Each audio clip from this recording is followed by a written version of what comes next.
สี่พันพระธรรมขันธ์ได้ทรงสร้างสรรค์เตือนใจไว้ทุกเวลาอย่าหลงมัวเมาจิตเฝ้าแต่ปรารถนารูปเวทนาสัญญาสังขารวิญญาณเห็นชัดพุทธคุณเหมือนบุญที่มาชวนเชิญสาระพาเพลินชวนเชิญให้ทำเป็นทานฟังเอาไว้สดใสอุ่นใจเบิกบานพุทธธรรมตำนานของพุทธนำพุทธชน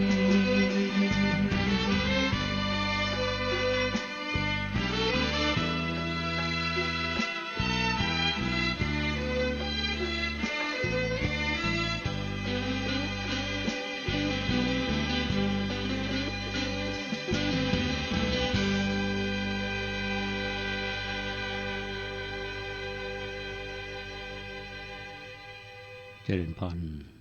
พี่น้องท่านผู้ฟังทุกท่านหลังจากกินข้าวน้ำข้าวตอนกันเรียบร้อยแล้ววันนี้ก็ปะกับรายการพิเศษจากสถานีวิทยุสาธารณะจังหวัดเชียงใหม่ FM 92.25 เมกะเฮิรตซ์รวมกันนั้นท่านก็สามารถรับฟัง FM 104.50 เมกะเฮิรตซ์สถานีวัดฝ่ายหินโดยการอำนวยการของท่านผู้อำนวยการสถานีท่านครูสมุวิศวัตรวรกิจโจวันนี้เป็นรายการพิเศษดังที่กล่าวแล้วก็จะได้นำเรื่องที่เกี่ยวข้องกับบุคคลสำคัญในทางพระพุทธศาสนาแต่ว่าจะเป็นไผแล้วก็มีความสำคัญจะใดเดี๋ยวมาภาพจะนำมาเล่าสู่ท่านทั้งหลายฟังกันก่อนที่จะเข้าสู่เนื้อหาสาระนั้นก็ขอแสดงความยินดีกับพี่น้องชาวเชียงใหม่เฮาที่แสดงความยินดีเพราะว่าเมื่อตะวานี้ดีอกดีใจกันฝนตกบางคนมาฝนตกดีใจที่วัดประแดงเฮาเมื่อตะวานี้3:10 นาทีถึง4:10 นาทีเป็นเวลา1 ชั่วโมงฝนได้ตกลงมาเรียกว่าอย่างน่าฮักคือค่อยๆตกนะบ่มีลมนะแล้วก็ฝนก็ตกลงมาตลอดฟ้าก็ฮ้องก็นำความดีใจมาสู่หลายๆฝ่ายที่ได้รับน้ำฝนเป็นฝนแรกของปี 2562 วันนี้ตื่นเช้าขึ้นมาต้นไม้ใบหญ้ามีชีวิตชีวาถึงวันนี้หน้ากุฏิอาตมาต้องหดน้ำต้นหญ้าวันนี้เขียวมาทันตาทันใจเลยต้นไม้ก็มีความเขียวใบไม้ก็ใสก็ชื่นอกชื่นใจในคืนที่ผ่านมาฝนตกเมื่อตะวาแล้วก็มีหลายพื้นที่ในจังหวัดเชียงใหม่เฮานี่ฝนมากับลมอย่างพี่น้องห่างดงเฮาก็รู้สึกว่าลมแรงมากก็ฝนมากับลมอย่างพี่น้องห่างดงเฮาก็รู้สึกว่าลมแรงมากก็สร้างความเสียหายก็หลายจุดเหมือนกันต้นยางแค่แถวกาดหนองหอยก็คนหนอรู้สึกเวียนนั่นเทศบาลก็ทำงานหนักเหมือนกันเจ้าหน้าที่ไฟก็ยังมาดับแถม นะก็ดับกันทั่วแต่ประเมินแล้วนี่คนที่ได้หันสายฝนเมื่อตะวานี่ก็มีความดีใจเป็นส่วนใหญ่มีน้อยคนที่จะจมช่วงก่อนนี้เราจะหันว่าคนไปที่ไหนเนี่ยจะอู้กันเรื่องฝนบ่ตกเนี่ยกรมอุตุนิยมวิทยาเพิ่นว่าจะตกวันนั้นวันนี้โอ้บางคนก็คิดอกุศลมีพรุษวาจากับกรมอุตุนิยมวิทยาไปเหมือนกันแต่ทวานี้น่าจะให้อภัยกันละในพี่น้องอำเภอเมืองเชียงใหม่เฮานี้ก็เสียหายหลายที่หลายทางก็ธรรมดาพี่น้องท่านผู้ฟังว่าความร้อนนี่มันเกิดขึ้นที่ไหนเนี่ยมันความเย็นมันจะมานะครับเราสังเกตพอว่าถ้าเราจุดไฟเนี่ยลมมันจะมาทันทีเลยพอลมมาในไฟมันก็จะลุกไหม้อันนี้มันเกิดภาวะไฟไหม้ป่ามีปัญหาหมอกควันเนี่ยก็ซึ่งสร้างความเสียหายและก็กระทบในเรื่องเศรษฐกิจมาพอสมควรเหมือนกันนะครับยังใหม่เฮานี่รอบนอกเบอร์อื่นเพิ่นฝนตกกันในเมืองบ่ตกแต่มาตกในทวาเนี่ยอาตมาก็ดีใจวันนี้บริเวณวัดประแดงเฮานี่ต้นไม้ใบหญ้าสดชื่นพอแผ่นดินนี้ก็ยังมีความสดชื่นอยู่นกหนูก็ดีใจนกน้อยๆเนี่ยมันก็บินแต่เจ้านี่นะอยู่ในความสดชื่นซึ่งว่าหวังพี่น้องท่านผู้ฟังที่อยู่ทางบ้านก็คงจะสบายอกสบายใจมีการอกเย็นใจกันขึ้นพ่องถึงแม้ว่าภาวะอากาศตอนบ่ายๆเนี่ยก็อาจจะร้อนขึ้นมาแถมถ้าฝนตกลงมาก็อาจจะร้อนแต่ว่าก็ช่วยในระดับหนึ่งปกติคนเฮาถ้าลมร้อนเนี่ยไฟร้อนภายนอกเนี่ยก็ยังพอทนได้เนาะแต่ไฟภายในที่อยู่ในจิตในใจเขาเนี่ยไฟราคะไฟโทสะไฟโมหะในเฮาอ่านข่าวหน้าหนังสือพิมพ์พ่องดูทีวีดูเฟซดูคลิปทางโซเชียลเนี่ยจะหันมันเป็นประหลอดวัดอุณหภูมิกิเลสภายในของคนเขาได้เหมือนกันไฟราคะไฟโทสะไฟโมหะเนี่ยทีนี้ไฟเหล่านี้เนี่ย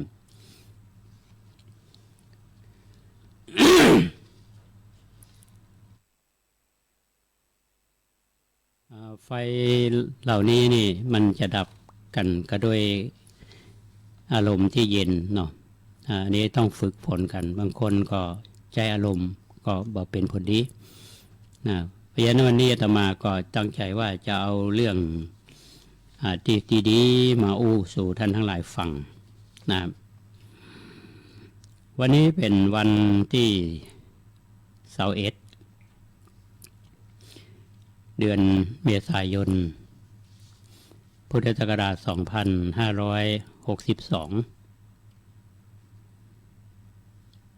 เป็นวันสำคัญวันหนึ่งของหมู่เฮาคณะสงฆ์จากวัดเชียงใหม่เฮาวันนี้เป็นวันสำคัญสำหรับพี่น้องเฮาก็คือเป็นวันประเพณีส่งน้ำเจดีย์อัฐิธาตุครูบาโสภาพอชื่อคำว่าครูบาโสภาเนี่ยบางท่านก็หูพึ่งมันพึ่งก็คือบอกหู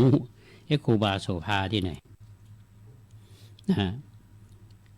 หรือเรารู้จักกันในนามของพระอภัยสารทะสังฆปาโมกข์ถ้าท่านมีชีวิตอยู่เนี่ยท่านมีอายุ188 ปี188ก็คือ188 ปีซึ่งเป็นพระเถระที่มีทรงพรหมรู้ภูมิธรรมเป็นพระเถระที่คนภาคเหนือเฮาให้ความเคารพยกย่องเรียกว่าครูบาหลวงจากวัดฝ่ายหินในสมัยนั้นนี่คณะสงฆ์จังหวัดเชียงใหม่เฮาเนี่ยก็ยังมีการปกครองกันเป็นเอกเทศอยู่ แต่ว่าใกล้ๆที่อำนาจจากส่วนกลางนี่จะเริ่มเข้าแผ่มาถึงภาคเหนือท่านครูบาโสภาหรือท่านเจ้าคุณอภัยสารทะเนี่ยเป็นปฐมสังฆราชาแห่งล้านนาไทยสังฆราชาคือสังฆราชปฐมก็คือรูปที่หนึ่งทีนี้มันจะมีคำถามว่าปฐมสังฆราชาได้มาจากใดใครเป็นคนตั้งเพราะสาเหตุอะไรยังเนี่ยอันนี้ถ้าท่านฟังเรื่องครูบาวันนี้จะมีคำตอบหรือถ้าเราจะบอกว่าท่านครูบาเนี่ยเป็นเจ้าคณะจังหวัดเชียงใหม่รูปแรกนะซึ่งท่านก็ถึงแก่มรณภาพไป100 กว่าปีที่ว่าเนี่ยนะทีนี้ หมู่เฮาหมายถึงคณะสงฆ์ในยุคก่อนๆเนี่ยนะท่านครูบาเจ้าทั้งหลายเนี่ยที่เป็นได้มีศรัทธาในตัวครูบาหลวงอย่างหลวงพ่อพระธรรมสิทธาจารย์หลวงปู่หนูวัดพระสิงห์วรมหาวิหารเนี่ยนะครับตอนท่านที่ยังมีชีวิตอยู่เนี่ยท่านจะมางานวันที่21 เมษายนทุกปีแล้วก็เปิ้นก็จะเล่าให้ฟังเรื่องกิตติศัพท์ของท่านครูบาโสภาครูบาหลวงวัดไฟหินตลอดนะก็น่าเสียดายตอนนี้หลวงพ่อท่านมรณภาพไปแล้วถ้าท่านยังมีชีวิตอยู่เนี่ยหลวงพ่อใหญ่วัดไฟสิงห์เนี่ยท่านก็ต้องมาอันนี้ก็ต้องชื่นชมกับท่านพระครูปริยัติยานุศาสตร์ท่านพร้อมโดยกับคณะสงฆ์วัดไผ่หินคณะศรัทธาวัดไผ่หินก็มานึกถึงคุณูปการอันยิ่งใหญ่ของท่านครูบาก็ลำลึกนึกถึงแล้วจะได้มันต้องการแสดงออกอย่างช่วงหลังปีใหม่เนี่ยวันที่21 เมษายนนี่ก็อยู่ใน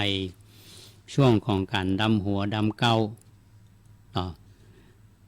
ช่วงปีใหม่เขาก็ดำหัวดำเก้าพ่อแม่ดำหัวดำเก้าครูบาอาจารย์อย่างดำหัวพ่อเมืองเชียงใหม่ดำหัวพระมหาเถระในระดับชั้นปกครอง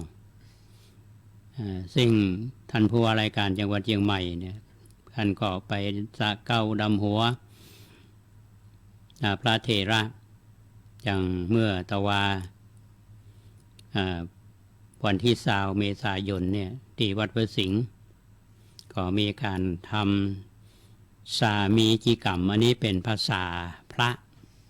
สามีจิกรรมเนี่ยก็คือลูกศิษย์ลูกหาก็ดีแต่ต้องไป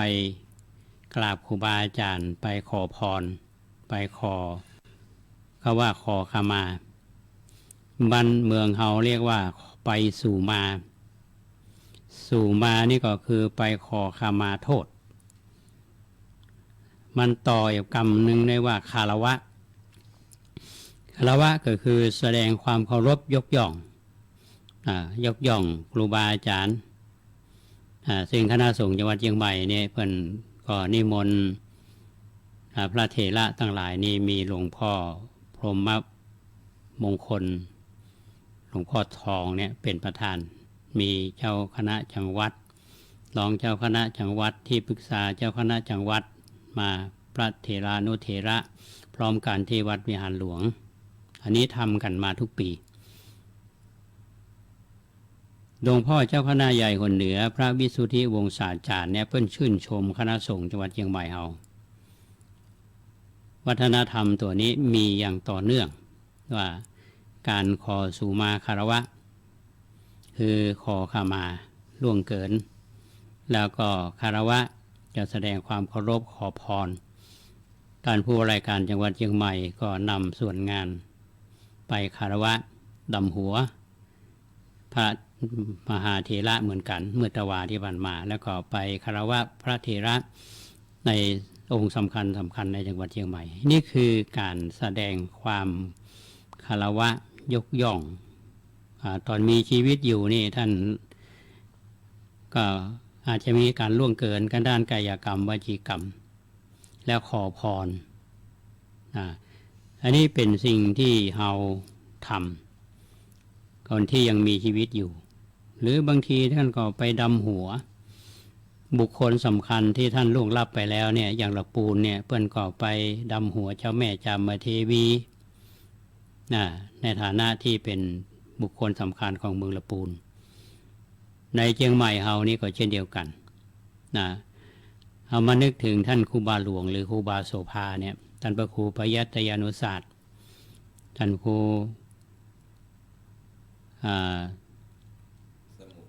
สมุวิศวัตวรกิจโจก็นึกถึงคุณงามความดีของท่านครูบาก็ได้จัดงานเพื่อความเหมาะสมเนี่ยท่านก็ใช้เวลาภาคบ่ายก็หันว่าภาคเจ้านี่ครูบาอาจารย์อาจจะติดศาสนกิจอาจจะติดธุระอย่างอื่นหรือญาติโยมอาจจะติดงานอย่างอื่นเอาเวลาตอนบ่ายเป็นเลิกงามยามดีเพราะฉะนั้นในวันนี้หมู่เฮาท่านทั้งหลายท่านที่มีเวลาก็ขอเชิญที่วัดฝ่ายหินหลังมหาวิทยาลัยเชียงใหม่ก็จะพร้อมกันเวลา5 โมงพระสงฆ์และคณะศรัทธาพร้อมกัน5 โมง39 นาทีเนี่ยประธานฝ่ายคฤหัสถ์จุดธูปเทียนบูชาพระรัตนตรัยแล้วก็มัคคทายกนำบูชาพระรัตนตรัยสมาทานศีลอาราธนาธรรมแล้วก็ฮือศีลแล้วก็จะมีการเจริญพุทธมนต์และสวดมาติกาโดยพระสงฆ์ทรงสมณศักดิ์25 รูปจากนั้นเขาก็จะประกอบพิธีถวายน้ำส่งอัฐิของท่านครูบาหลวงคือจุงอภัยสารทะถวายเครื่องทายทานแด่พระสงฆ์แล้วก็เขาก็ส่งน้ำดูปั้นครูบาแทนอัฐิธาตุท่านที่เคยไปวัดไผ่หินนี่ท่านจะหันว่ามีเจดีย์อยู่องค์หนึ่งหลังวิหารนั่นคือเป็นที่บรรจุอัฐิของท่านครูบาหลวงวัดฝ่ายหินแล้วก็เขาก็มีรูปปั้นของท่านครูบาแล้วก็จะนำมาประดิษฐานให้หมู่เฮาได้ส่งน้ำครูบามันก็จะมีคำถามต่อมาว่าท่านครูบาเนี่ยมีความสำคัญจะใดเป็นจะได้เราต้องมาลำลึกนึกถึงท่านหรือว่าท่านทำคุณงามความดีจะใดสักกรรมหนึ่งอาตมาจะมาเล่าว่าท่านครูบาเจ้าเนี่ยครูบาโสภาหรือท่านอภัยสารทะเนี่ยเป็นไผ่มาจากไหนพ่อแม่เดิมจากไหนพ่องแล้วก็ท่านเกิดที่ไหนแล้วก็บวชเนนไผ่เป็นอุปชาสักกรรมหนึ่งเฮามาปะกันท่านผู้ฟัง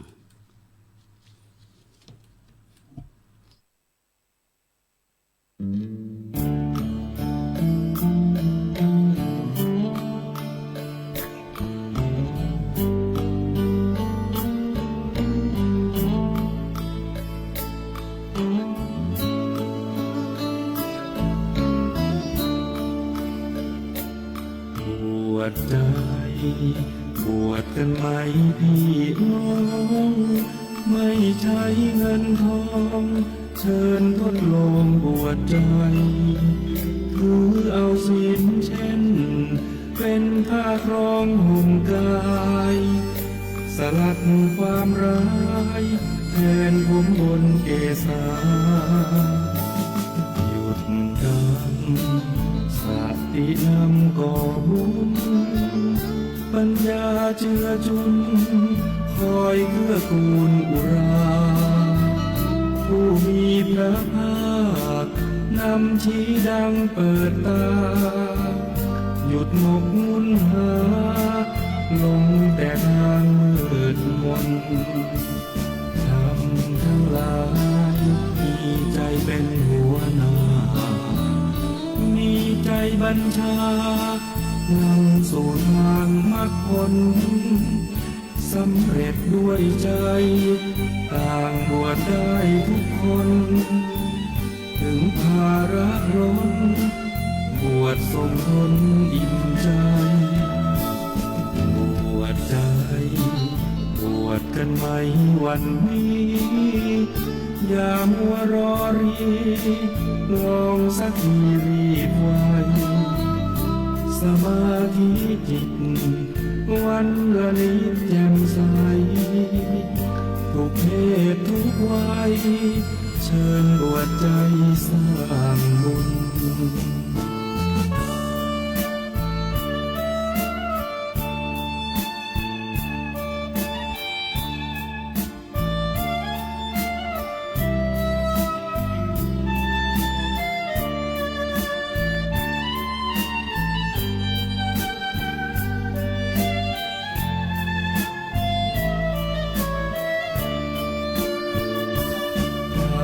ทั้งหลายมีใจเป็นหัวหน้ามีใจบัญชานำสู่ทางมรรคผลสำเร็จด้วยใจต่างบวชได้ทุกคนถึงภาระล้นบวชส่งผลอิ่มใจบวชใจบวชกันไหมวันนี้อย่ามัวรอรีลองสักทีรีบไวสมาธิจิตวันละนิดแจ่มใสทุกเพศทุกวัยเชิญบวชใจสร้างบุญ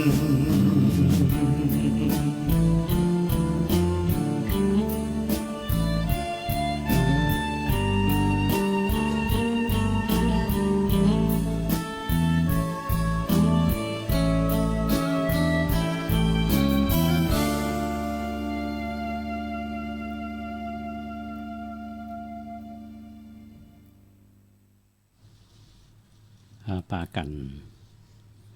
ช่วงที่สองของรายการก็ฟังเพลง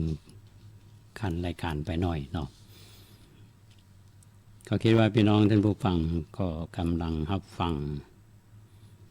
สถานีวิทยุสาธารณะจังหวัดเชียงใหม่ FM 92.25 เมกะเฮิรตซ์ก็ต้องขออนุโมทนากับหลายท่านที่ติดตามรายการอยู่ในตอนนี้มีคุณโยมติโรธอยู่แต่ใกล้ๆวัดประแดงเขาเนี่ยก็ยังฟังอยู่คุณศิรินาถโพอยู่วันนี้เป็นวันอย่างวันนี้วันอาทิตย์น่าจะอยู่บ้านเนาะ แล้วก็คุณออดเนาะแล้วคุณโยมนิพนธ์ยงสวัย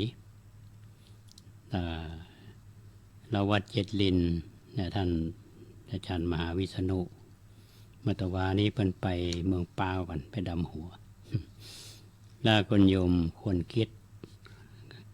รังชำนาญปุ่นจากอำเภอเทิงจังหวัดเชียงรายและโยมจันทร์คำยุวเวกก็แถวบวกรกเขาเนี่ยนะครับและคุณสุวิทย์อุดมจากวัดประแดงเขาแล้วก็มีคุณเจษดาเข็มจีนนี่และจำประพิษอยู่ปุ่นศิษย์เก่าบริสาธิตเขาอยู่อุตรดิตถ์เนาะเขายังติดตามรายการนี้อยู่ก็ต้องขออนุโมทนากับทุกท่านเมื่อฟังและชมรายการนี้อยู่ช่วงหลังท้ายรายการก่อนที่จะปิดรายการในช่วงนี้เพราะว่าสัก4 โมงก็อาจจะจบรายการเพราะว่าจะต้องไปเจริญพุทธมนต์งานครูบาโสภาเพราะฉะนั้นช่วงนี้ก็ขอเชิญพี่น้องท่านผู้ฟังรับฟังเรื่องของครูบาโสภา หรือที่เขารู้จักกันว่าท่านเจ้าคุณอภัยสารทะปฐมสังฆราชาของล้านนาไทยเขาท่านมรณภาพเมื่ออายุ93 ปีเนาะเป็นผู้ที่มีความรู้ในด้านของภาษาบาลีเชี่ยวชาญในพระไตรปิฎกก็มีการปฏิบัติทั้งฝ่ายที่เป็นสมถกรรมฐานและวิปัสสนากรรมฐานถ้าเป็นเจ้าวาดวัดไผ่หินหลวงพ่อหลวงปู่หนูวัดประสิงห์เนี่ยเพื่อนจะเล่าให้ฟังเสมอว่าท่านครูบาหลวงเนี่ยเปิ้นไปปฏิบัติธรรมห่างจากวัดฝ่ายหินเขาเนี่ยไปประมาณ2 กิโลว่านะเปิ้นวิดีโอเนี่ยถ้าอยู่ในที่ของพื้นที่สวนสัตว์เปิ้นสามารถที่จะฟังเสียงนกเสียงหนูได้เนี่ยหลวงปู่หนูคนว่าทีนี้เราลองมาดูว่าในชีวิตของท่านครูบาโสภาเนี่ยในวัยที่เป็นละอ่อนเนี่ยพ่อแม่ตั้งชื่อว่าเด็กชายควายนะเด็กชายควายมีชื่อแถมชื่อหนึ่งก็คืออุ่นเฮือนนะชื่อเนี่ยเป็นท่านมีบรรพบุรุษนี่มาจากครูบาเนี่ยมีเชื้อสายมาจากเชียงแสนแต่มาเกิดที่เชียงใหม่ท่านเกิดวันอังคารเป็นที่น่าสังเกตนะท่านผู้ฟังครูบาโสภาเกิดวันอังคารเหมือนกันครูบาเจ้าศรีวิชัยก็เกิดวันอังคารเหมือนกันนะขึ้น1 ค่ำพ.ศ. 2374ป่อชื่อว่าป่อนานอินตะแม่ชื่อว่าแม่สอนเพราะว่าสมัยนั้นเนี่ยยังบ่มีนามสกุลปรากฏว่าตอนเป็นละอ่อนเนี่ยเราเป็นคนที่มีอัธยาศัยดีมีบุคลิกดีร่างกายแข็งแรงดีนะเนี่ยคนที่มีความพร้อมแล้วก็อยู่ในครอบครัวที่ได้รับการปลูกฝังและอบรมมาดีเนี่ยว่าง่ายก็คือว่าเป็นลูกของป้านานอินตะป้านานอินตะนี่ก็เพิ่นเคยบวชมาเพราะฉะนั้นลูกของป้านานเนี่ยก็จะต้องเป็นผู้ที่มีอัธยาศัยดีเป็นผู้ที่มีความขยันมีสัมมาคารวะอันนี้เป็นเรื่องที่ได้รับการฝึกอบรมถ่ายทอดมาทีนี้ครอบครัวของท่านเนี่ยก็ที่ว่ามีบรรพบุรุษจากเชียงแสนเนี่ยที่มาเชียงใหม่เฮานี่เป็นบอกว่าสมัยที่มีการอพยพกันในสมัยของพระเจ้ากาวิระเนี่ยนะท่านป่อของเปิ้นเนี่ยก็ได้มาอยู่ที่ประตูเชียงใหม่เท่าที่ฟังครูบาอาจารย์เป็นเล่าฟังแม่เนี่ยเป็นเจ้าเขินนะแล้วปนานอินตะก็คือกำเนิดเนี่ยท่านผู้ฟังถ้าอู้ถึงตอนนี้อาจารย์นะว่าการอพยพคนมาสมัยนั้นเนี่ยถ้าย้อนหลังไปสมัยเชียงใหม่เขาร้างแทบไม่มีผู้คนเนี่ยก็อพยพมาจากหลายๆที่อย่างประตูเชียงใหม่เนี่ยมันมีช่างที่มีฝีมือโดยเฉพาะช่าง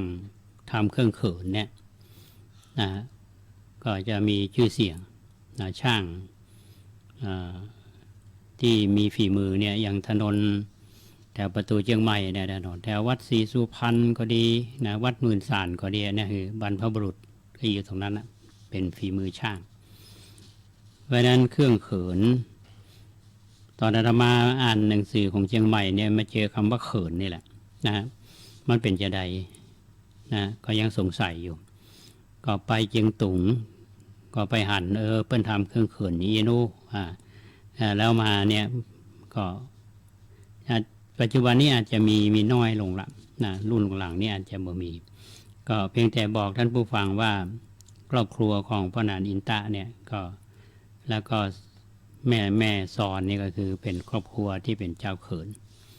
ที่มีอพยพมาต่อมาก็ได้มาร่วมชีวิตกันก็ได้เกิดลูกบ่าวตัวน้อยตั้งชื่อว่านายควายในช่วงปฐมวัยเนี่ยอย่างที่ว่าเนี่ยได้รับการดูแลจากพ่อจากแม่แล้วก็ได้รับการอบรมเป็นอย่างดีทีนี้คนสมัยนั้นเนี่ยฮะพอใหญ่มาอายุ10 11 12 10ประมาณนั้นคนสมัยก่อนเนี่ยการศึกษานี่เขาต้องมุ่งไปที่วัดโรงเรียนหายากเพราะฉะนั้นวัดเนี่ยเป็นศูนย์กลางของชุมชนเป็นอย่างทุกอย่างเด็กชายควายเนี่ยอายุ11 ปีแล้วก็เป็นลูกของป้านานมีอันหนึ่งคือกิจกรรมที่ทำเนี่ยมีการทำบุญตักบาตรปรากฏว่ามีท่านครูบามารวิชัยท่านมาบิณฑบาตกูวันแล้วก็หันมาน้อยนายควายเนี่ยมาตั้งแต่น้อยจนอายุ11 ปีเนี่ยเพื่อนก็มองแล้วเนี่ยน่าจะนำไปพัฒนาได้ก็คือหมายความว่าไปอบรมสั่งสอนมีใจที่จะให้ได้ลูกบ่าวของพ่อนานอินตะครูบามาลวิชัยเนี่ยก็ขออนุญาตพ่อนานขอให้มาน้อยนายควายเนี่ยไปอยู่ตัวที่วัดก็เอาไปฝากเป็นขยมวัด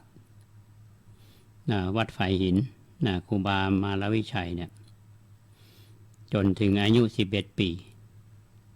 เมื่อไปอยู่วัดเนี่ยก็นี้ได้ปฏิบัติครูบาอาจารย์ว่านึกถึงภาพเนี่ยท่านผู้ฟังเป็นขยมวัดเมื่อก่อนเนี่ยจะต้องตักน้ำจะต้องทำความสะอาดถูปืนหงอะไรอย่างต่างๆนี่เป็นหน้าที่ของขยมหมดปฏิบัติครูบาอาจารย์ดูแลแล้วก็ดูแลวัดวาอยู่ในความรับผิดชอบและที่สำคัญนั่นก็คือได้รับการส่งเสริมคือการเรียนครูบาท่านก็เมตตาสอนอักขระสมัยนั้นมันก็สอนตัวเมืองสอนตัวเมืองคืออ่านธรรมอ่านความรู้นี่มันเป็นองค์ความรู้เยอะแยะนะในวัดนี่มันจะมีองค์ความรู้เป็นแหล่งเรียนรู้ได้เทีเดียวนะเมื่อมีความรู้ในด้านของภาษาพื้นเมืองเนี่ยอักขระสมัยทั้งหลายแล้วเนี่ยปรากฏว่าเด็กชายควายเนี่ยก็ได้เรียนปัญหาว่ามีพญาหมอกปัญหาว่าถ้าคนพญาบดีนี่ปัญหาว่าพญาปึกมันถ้าจะเหมือนกับภาษาอีสานอยู่หรอกปึกก็คือขออภัยเด้อเรียนหูได้จ้าถ้าวงเล็บน้อยก็ว่างภาษาไทยว่าโง่ เมืองเขาว่าเหงาอันนี้ปรากฏว่าเด็กชายควายเนี่ยเป็นคนที่เรียนเข้าใจง่ายพออยู่วัดหลายปีตั้งแต่11 ปีถึง15 ปีเนี่ยช่วงเวลาดังกล่าวเนี่ยได้รับการอบรมจากท่านครูบามาลวิชัยเป็นอย่างดีเลยแล้วก็ได้เวลาบวชเป็นสามเณรพอหลังจากบวชแล้วสามเณรก็ได้เข้ามาบวชเต็มตัวละดูแลครูบาอาจารย์มีความอุตสาหะวิริยะห้ำเฮียนศึกษาและนี่ยกระดับเข้าไปศึกษาพระไตรปิฎกท่านผู้ฟังสมัยนั้นเนี่ยไม่ใช่พระไตรปิฎกแบบประเดียวเนาะเป็นพระไตรปิฎกเป็นภาษาตัวเมืองเพราะฉะนั้นพื้นฐานอักษรสมัยหรือว่าอักขระที่ท่านเรียนมาเนี่ยท่านต้องมีความเชี่ยวชาญละมาว่าการอ่านมาว่าการเขียนศึกษาพระไตรปิฎกกับท่านครูบามาลวิชัยเนี่ยจนเข้าใจในอักษรศาสตร์หมายความว่าเขียนก็ได้มีทักษะมีความชำนาญ และที่สำคัญนั่นคือมีความเชี่ยวชาญในเรื่องของธรรมวินัยเรื่องกฎของระเบียบอย่างต่างๆนะเรื่องมารยาทนะคือได้รับการอบรมมาดีนะเพราะฉะนั้นบ่แปลกเลยสามเณรควายเนี่ยเป็นผู้ที่มีความรู้บาลีดีแล้วก็มีความรู้เรื่องมูลกระจายนะแล้วก็เรียนเรื่องสัทธศาสตร์เป็นบอกว่าบ่มีใครสามารถที่จะสู้ได้เนี่ยอายุ15 16 17 18 19เนี่ยช่วงเนี้ยเป็นคำวัยกำลังหนุ่มมีความคิดความอ่านดีมีความจำเป็นเลิศนะทีนี้พออายุ20 ปีเนี่ยนะก็เรียนเต็มที่ละนะปรากฏว่าตามประวัติของท่านนี่ท่านบอกว่าท่านอุปสมบทเป็นทุเจ้าเนี่ยอายุ22 ปีครูบามาลวิชัยเนี่ยผู้ที่เป็นอาจารย์เนี่ยก็เป็กเนาะเมืองคำว่าเป็กก็คืออุปสมบทในภาษาภาคกลางที่สำนักวัดฝ่ายหินนะมีท่านมหาเถรสวามีสิริวังโสวัดป่าแดงเนี่ยวัดป่าแดงมหาวิหารเนี่ยวัดที่อาตมาเป็นเจ้าวาดอยู่เดี๋ยวนี้นะเป็นพระวิชาแล้วสาธุเถรอินตะวัดป่าแพงวัดป่าแพงนี่เลยกาดมือใหม่ไปเนาะท่านครูบาป่าแพงเดี๋ยวนี้เป็นกรรมวาจาจารย์ท่านสาธุมาลวิชัยวัดฝ่ายหินซึ่งเป็นอาจารย์เนี่ยเป็นอนุสาวนาจารย์แล้วได้นำฉายาว่าโสภาเนาะโสภาภิกขุหรือว่าโสภโนภิกขุเพราะฉะนั้นมันจึงเป็นที่มาคำว่าครูบาโสภาคำว่าโสภานี่ก็แปลว่างามแปลว่าสวยโสพลนี่ก็แปลว่างามเพราะฉะนั้นนามฉายาท่านว่าโสภาภิกขุหรือโสภโนถ้าว่าไปนะพอเป็กแล้วนี่ก็ยิ่งได้รับการศึกษาได้ร่ำเรียนพระธรรมวินัยแล้วก็เรียนมูลกระจายเพิ่มเติมแถมในสำนักของมหาเถรสิริวังโสมหาเถรสิริวังโสนี่อยู่วัดป่าแดงอาตมาก็คิดว่าช่วงนั้นนี้วัดป่าแดงเขาน่าจะมีความเจริญอยู่มั้งเนาะไม่ใช่เหมือนไปเดียวนี้นะพศ 2398คือได้อุปสมบทแล้ว1 ปีนี่ก็คือท่านอุปสมบทหรือเป็กเนี่ยอายุ22ก็ท่านอายุ23สิท่านครูบามาลวิชัยเนี่ยก็ได้ถึงแก่มรณภาพครูบามาลวิชัยเจ้าวาดวัดป่าหินนะก็ได้มรณภาพไปภาระในการเป็นเจ้าวาดจะต้องดูแลวัดวาอารามจะต้องดูแลพระสงฆ์องค์เนรคือการศึกษาอบรมมารยาททั้งหลายเหล่านี้ก็เป็นหน้าที่ของท่านโสภโนภิกขุหรือว่าโสภาภิกขุเนี่ยก็เป็นภาระที่จะต้องดูแลเพราะฉะนั้นก็จึงจัดการศึกษา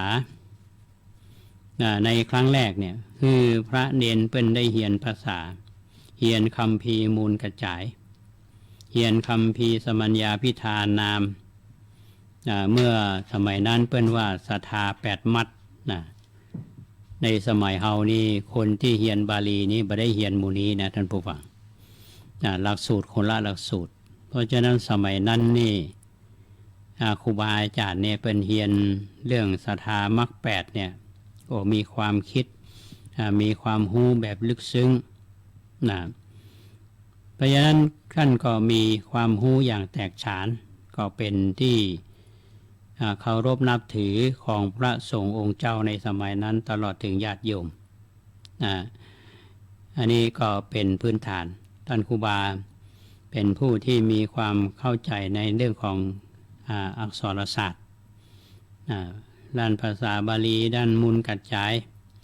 นะก็มีความเชี่ยวชาญพิเศษในด้านพระไตรปิฎกบอกว่าจะเป็นอัตถกถาก็ดีดีกาก็ดีนะถือว่าเป็นพหุสูตรอันนี้เป็นความรู้ในด้านของปริยัติคำว่าปริยัติปฏิบัติปฏิเวทที่เราเคยได้ยินกันเนี่ยนะครับอย่างพระสงฆ์องค์เนนเราที่ศึกษาถึงวันนี้ศัพท์ที่เขาใช้คือว่าวิชาการอย่างคำว่าวิชาการด้านพระพุทธศาสนาเขาก็เฮียนกันในหลักสูตรของพระปริยัติธรรมเนี่ยท่านผู้ฟังท่านจะเคยได้ยินว่าพระรูปนั้นสอบนักธรรมชั้นตรีชั้นโทชั้นเอกได้สอบบาลีประโยค1 2 3 4 5 6 7 8 9ได้อันนี้เป็นการศึกษาด้านของปริยัติธรรมหลักสูตรนักธรรมมีหลักสูตรอยู่ปัจจุบันเนี่ยหลักสูตรของแม่ครองธรรมแล้วก็เรียนบาลีเนี่ยก็เป็นหลักสูตรของแม่ครองบาลีมีตั้งแต่ประโยค1 2หลักสูตรประโยค3 4 5 6 7 8 9อันนี้เป็นปริยัติเป็นภาควิชาการถึงแม้ว่าปัจจุบันนี้ทางคณะสงฆ์ก็พยายามที่จะให้มีพรบพระปริยัติธรรมก็สำเร็จแล้วทางรัฐสภาสนช.นี่ได้ผ่าน3 วาระแล้วก็ประกาศใช้ในราชกิจจานุเบกษาเป็นที่เรียบร้อยแล้วในปัจจุบันที่เขาว่าพรบพระปริยัติธรรมพ.ศ. 2562หมายความว่ามีกฎหมายรองรับละปัจจุบันนี้นะครับมีกฎหมายรองรับที่จะมานำมาอู้คือว่ามันจะเปรียบเทียบกับสมัยก่อนเนี่ยมีความพระสงฆ์องค์เจ้าครูบาอาจารย์เจ้าแต่ละวัดเนี่ยมีความแตกฉานในเรื่องของภาษาบาลีมีขึ้นแต่ละสำนักขึ้นกับครูบาอาจารย์มีความหูลึกแต่ว่าปัจจุบันนี้เราเรียนพระปริยัติธรรมเนี่ยเป็นแบบตามหลักสูตรอันนี้คือในด้านของแง่ของวิชาการด้านปริยัติด้านความรู้ทางวิชาการเมื่อมีความรู้แล้วก็นำไปสู่ของการปฏิบัติท่านโสภาภิกขุหรือโสภโนภิกขุก็เช่นเดียวกันเมื่อท่านมีความรู้ในด้านของพระปริยัติธรรมเนี่ยมีความแตกฉานด้านภาษาบาลีโดยด้านอักษรศาสตร์เป็นผู้เก่งในพระไตรปิฎกแล้วเนี่ยท่านก็มองหันว่าเราควรจะเน้นในเรื่องของการเจริญวิปัสสนากรรมฐานการบำเพ็ญสมาธิทำวิปัสสนาท่านก็ไปหาที่วิเวกที่สงบสถานที่ท่านไปเนี่ยมันเป็นผาเงิบเนาะหรือว่าอย่าใช้คำว่าเงื้อมผาในภาษาไทยเนี่ยก็ห่างจากวัดไฟหินเข้าไปก็หลายร้อยเมตรเหมือนกันก็คงจะอยู่ในบริเวณสวนสัตว์ปัจจุบันเนี้ยนะครับแต่ที่จริงทางวัดไฟหินเขาน่าจะไปดูว่าที่ตรงท่านครูบาไปปฏิบัติกรรมฐานเนี่ยอยู่ตรงไหนเนาะแล้วเขาก็พากันไปทำกิจกรรมไปสวดมนต์ไปทำกิจกรรมอย่างก็สักอย่างหนึ่งเพื่อที่จะได้ให้คนรุ่นหลังเขาเนี่ยนะได้นึกถึงท่านครูบาว่าณตรงเนี้ยเป็นที่ท่านครูบาไปปฏิบัติธรรมเพิ่นว่ามีหลักฐานปรากฏก็คือว่ามีคนไ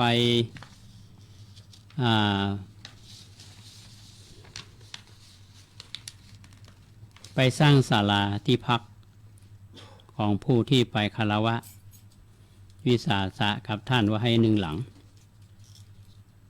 ทางนั้นฝ่ายพุทธบริษัทสงฆ์ในล้านนาจึงเจริญรุ่งเรืองเป็นทั้งคามวาสีและอรัญญวาสีนั่นก็หมายถึงว่าท่านครูบาเนี่ยมีความรู้แตกฉานในด้านของปริยัติธรรมแล้วก็มีความรู้ในเรื่องของกรรมฐานเนี่ยเพราะฉะนั้นคนก็ได้ความยกย่องท่านว่าท่านครูบาหลวงอย่างที่อาตมาได้อู้ในตอนต้นรายการว่าหลวงพ่อป ระธรรมสิทธาจารย์เนี่ยหลวงปู่หนูเนี่ยเพื่อนถึงบอกว่าครูบาวัดฝ่ายหินเนี่ยสามารถฟังเสียงนกเสียงหนูหูอย่างตะวานี่ถ้าท่านอยู่นี่บอกโอ้นกมันดีใจเนาะฝนตก ดีใจกันทั่วป่าของแถบดอยสุเทพเนี่ยดีใจแต่ว่าหมูเฮานี่ฟังก็เสียงอะไรหมูฮูวันว่าจะได้เพราะยังไม่มียานที่สามารถที่จะทราบได้เสียงของนกเสียงของหนูทีนี้ในสมัยนั้นดังที่อาตมาได้ในตอนต้นว่าการภาระในการเป็นเจ้าวาดคือการศึกษาแก่พระภิกษุสงฆ์สามเณรแล้วก็ปกครองแล้วก็ทำงานด้านกายเผยแผ่ที่มุ่งถึงความสำคัญของชุมชนจากการที่เป็นนักปกครองเนี่ยก็ต้องบริหารในสมัยนั้นนี่อย่างที่เราได้กล่าวถึงเนี่ยว่าการศึกษาพระจะต้องรู้เรื่องของพระปริยัติธรรมแล้วการบริหารการทางศาสนาทางด้านการปริยัติธรรมท่านโสภาเอาง่ายๆครูบาโสภาก็แล้วกันนะก็จัดที่มีคณะสงฆ์เนี่ยนะส่งเสริมในเรื่องของการศึกษานะคือในสมัยนั้นเนี่ยคือสมัยช่วงของพ.ศ. 2438เป็นปีที่36ตั้งแต่อุปสมบทมาเจ้าป.อินทวิชยานนท์พระราชบิดาของพระราชายาเจ้าดารารัศมีเนี่ยเจ้าผู้ครองนครเชียงใหม่เนี่ยก็ได้ถวายตำแหน่งแต่งตั้งคือเป็นปฐมสังฆนายกองค์ที่3ขออภัยองค์ที่1ของล้านนาไทยมีสมณศักดิ์ตำแหน่งนามว่าปฐมสังฆนายกะโสภาวัดฝ่ายหินสังฆราชาที่1เชียงใหม่ในสังฆราชาสมัยนั้นมี7ท่านผู้ฟังถ้าว่าสังฆราชเนี่ยจะมี7ตน อาจจะถึงมาห้องสังฆราชก็ได้แต่เพื่อนว่าสังฆราชาคือผู้เป็นผู้นำสงฆ์ท่านบอกว่าปฐมสังฆนายกะเนี่ยวัดฝ่ายหินเชียงใหม่ก็หมายถึงท่านครูบาโสภาเขานี่แหละองค์ที่2ก็คือสังฆราชาสานโพธิวัดแม่วางอำเภอสันปะตองประเดี๋ยวนี้ก็อำเภอแม่วางเนาะอำเภอแม่วางองค์ที่3คือสังฆราชาสรพังวัดนันตารามอันนี้อยู่ประตูเชียงใหม่เพิ่นบอกว่าท่านสังฆราชาองค์นี้เป็นตระกูลเขินเชียงใหม่ก็เป็นตระกูลของแม่ซอนนะแม่ซอนซึ่งเป็นแม่ของท่านครูบาองค์ที่5คือสังฆราชาครูบาญะวัดหนองโขงเขตละปูนภายหลังมาอยู่วัดดับไผ่เชียงใหม่ครูบาญะหมูว่าจะเป็นองค์เดียวกับครูบาอริยะก็เนาะที่ว่าโรงเรียนวัดดับไผ่เนี่ยเป็นใจว่าโรงเรียนอภัยอริยะศึกษาเนาะอาจจะเป็นองค์เดียวกันกันถ้ามาแน่ใจต้องไปถามต้นหลวงวัดดับไผ่ท่านครูบาทวี วันหลังปะก็ถามกันองค์ที่6นั่นก็คือสังฆราชาตุเจ้าปัญญาวัดพวกแต้มองค์นี้เป็นราชตระกูลณเชียงใหม่องค์ที่7นั่นก็คือสังฆราชาญาณลังสีวัดสันขยอมวัดสันขยอมนี่น่าจะอยู่อำเภอแม่วางที่หลวงพ่อวัดดอยสุเทพเนี่ยไปพัฒนาไปพัฒนาอันนี้เป็นสังฆราชาในสมัยนั้นนะนี่เขาจะเห็นได้ว่าสังฆราชาแต่ละองค์เนี่ยมีสายหรออย่างสายท่านครูบาวัดฝ่ายหินเนี่ยครูบาวัดฝ่ายหินนี่เป็นเจือเขินกะจะเจือแม่ซอนอย่างองค์ที่3นี่สังฆราชาสรพังวัดนันตารามนี่ก็เป็นตระกูลเขินหรอกก็สืบมาจากเขินสายของแม่ซอนเหมือนกันแล้วก็ ตุเจ้าปัญญาวัดพวกแต้มเนี่ยเป็นราชตระกูลณเชียงใหม่อันนี้เราจะได้ว่าในสมัยนั้นเนี่ยเจ้าผู้ครองนครเชียงใหม่เนี่ยยังมีเขาเรียกว่าปกครองได้อยู่แล้วก็คือความเคารพนับถือพระสงฆ์องค์เจ้าที่ประพฤติปฏิบัติดีที่เป็นพลังอันยิ่งใหญ่ในการให้สังคมเฮาเป็นสุขให้ตำแหน่งที่เจ้าป่ออินทวิชยานนท์เนี่ยได้ประกาศถวายเป็นมหาสังฆพิธีณวัดพระธาตุดอยสุเทพเมื่อวันขึ้น15 ค่ำเดือนวิสาขะ8เหนือจุลศก1257ดังนั้นในสมัยนั้นบ้านเมืองก็รุ่งเรืองพระพุทธศาสนาก็รุ่งเรืองด้วยความเอาใจใส่ของไทยฝ่ายบ้านเมืองและก็ความเอาใจใส่ของพระสงฆ์องค์เจ้าครูบาอาจารย์ทั้งหลายเนี่ยการศึกษาสงฆ์บอกว่าจะเป็นคันธาธุระและวิปัสสนาธุระของท่านเนี่ยก็อยู่ในความเรียบร้อยเมืองเชียงใหม่เขาก็อยู่เย็นเป็นสุขบ่มีปัญหายังอันนี้เป็นเรื่องในสมัยเจ้าป่ออินทวิชยานนท์แล้วก็ท่านยกย่องครูบาอาจารย์พระเจ้าประสงค์มาเป็นที่หนึ่งเพราะฉะนั้นศาสนาเนี่ยก็นำมาซึ่งความสันติสุขเพราะคนเฮายึดหลักคำสอนในศาสนาประพฤติวัดปฏิบัติธรรมอยู่ด้วยความหันอกหันใจกันทีนี้คนเฮาบางทีเนี่ยท่านผู้ฟังตอนที่บ่มีสมณศักดิ์ยังบ่มีอย่างนี้ก็อาจจะอยู่อย่างท่านครูบาเนี่ยเป็นผู้ที่มีความรู้พออยู่ตำแหน่งการปกครองถ้าจะอยู่วัดฝ่ายหินมาได้อะไรก้าลักษณะนั้นก็คือทางฝ่ายบ้านเมืองเนี่ยหลังจากที่เจ้าพ่ออินทวิชยานนท์ได้ถวายตำแหน่งสังฆนายกะแล้วก็สังฆราชาถึง7ของเมืองเนี่ยได้1 ปีคือประมาณพศ2439เจ้าป่ออินทวิชยานนท์ก็อาราธนาท่านครูบาโสภาเขาเนี่ยได้ท่านสังฆนายกะไปประจำอยู่วัดเชียงยืนวัดเชียงยืนนี่อยู่เหนือเวียงเชียงใหม่เขาเพื่อที่อย่างจัดการพระศาสนาดูแลการปกครองพระสงฆ์ให้สะดวกขึ้นคือศาสนาได้รุ่งเรืองขึ้นในสมัยนั้นก็เป็นที่แส่ซองสาธุการคนก็ยินดีอนุโมทนากันเข้าร่วมพิธีกันอย่างโดนหลามอันนี้คนเฮาก็ทำให้ในสิ่งแวดล้อมที่ดีที่งามเนี่ยเจ้ามาเนี่ยเขาจะหันว่าตุเจ้าพระเนรบิณฑบาตเป็นสายตอนเย็นมานี่ก็เสียงดังสนั่นก็คือไม่ใช่เสียงแรงบันเทิงเหมือนปัจจุบันเนี่ยเสียงตุเจ้าสวดมนต์เทศธรรมเป็นบรรยากาศที่ทำให้คนนี่มีความสุขใจตุเจ้าก็เวลาบิณฑบาตนี่ก็บิณฑบาตด้วยความเรียบร้อยบ่เหมือนปัจจุบันนี้ ไปบ่ร้องเรียนกันเหมือนปัจจุบันเนี่ยเพราะตุเจ้าเรียบร้อยก็นิยมนุ่งห่มแบบมัดอกแบบสังฆบุรพาจารย์ในสมัยนั้นห่มผ้ามัดอกเนี่ยก็คือห่มดองท่านผู้ฟังห่มดองถ้าสังเกตด้วยการห่มผ้าสมัยก่อนอาตมาเป็นละอ่อนอยู่บ้านนอกบวชเป็นเนนเนี่ยห่มผ้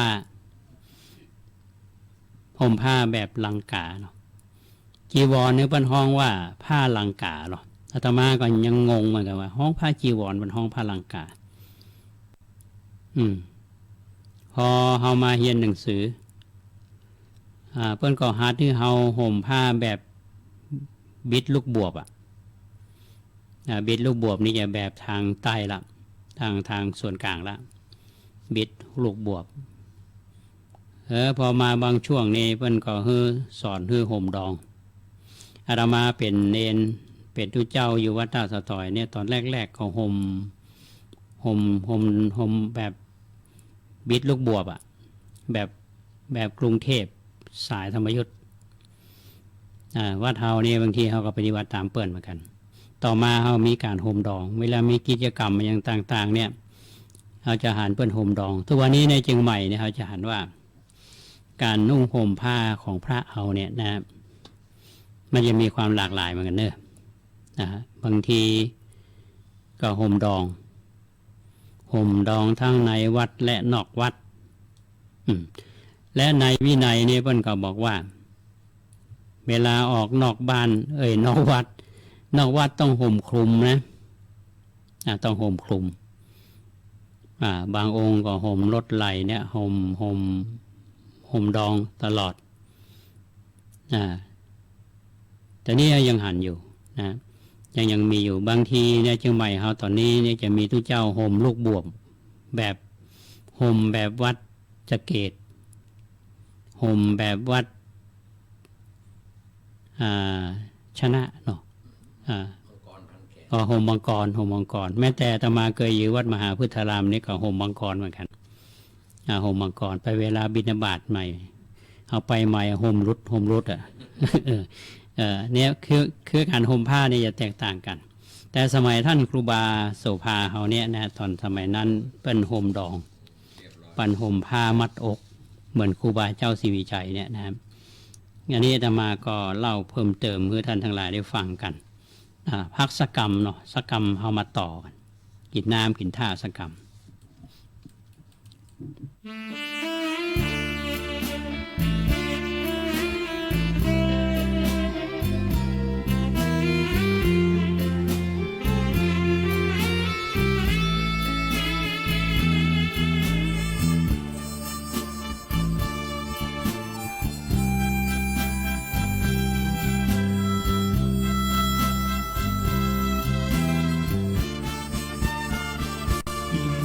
ยาสังว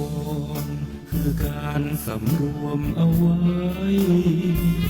ตาลิ้นกายใจจมูกหูที่รู้สัมผัสระวังระวัยสิ่งใดที่ต้องจำกัดควรฝึกควรหัดปฏิบัติอินทรีย์สังวรรวบรสกลิ่นเสียงมีกายมีใจเรียนรู้เพ่งพิจตรองรู้ตาและหูพึงรู้ไว้ก่อนความคิดว่าจะหยาบหนาเอามาพันพองปิดปากนอกก่อนแล้วจึงปิดปากในพูดมากเรื่องมากพูดน้อยก็มีเรื่องน้อยไม่พูดเพียงหน่อยก็พลอยไม่มีเรื่องใดคิดมากทุกมากคิดน้อยทุกน้อยจริงไหมร้ายดีแยกได้ยาวใส่ไว้ในอารมณ์อินทรียสังวรจัดการให้มันสมบูรณ์เอาไว้เป็นทุนได้เกื้อหนุนสร้างแนวความคมกิเลสใดๆจะได้ไม่มาถล่มธรรมะชัยห่มเพียรบ่มอินทรีย์สังวร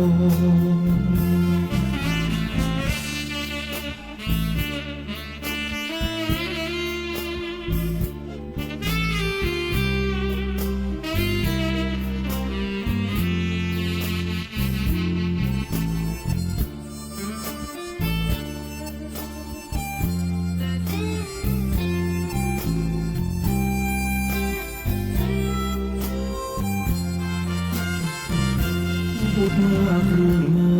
กพูดน้อยก็มีเรื่องน้อยไม่พูดเพียงหน่อยก็พลอยไม่มีเรื่องใดคิดมากทุกมากคิดน้อยทุกน้อยจริงไหมร้ายดีแยกได้ อย่าเอาใส่ไว้ในอารมณ์อินทรียสังวรจัดการให้มันสมบูรณ์เอาไว้เป็นทุนได้เกื้อหนุนสร้างแนวความคมกิเลสใดๆจะได้ไม่มาถล่มธรรมะใช้ห่มเยียนบ่มอินทรีย์สังวร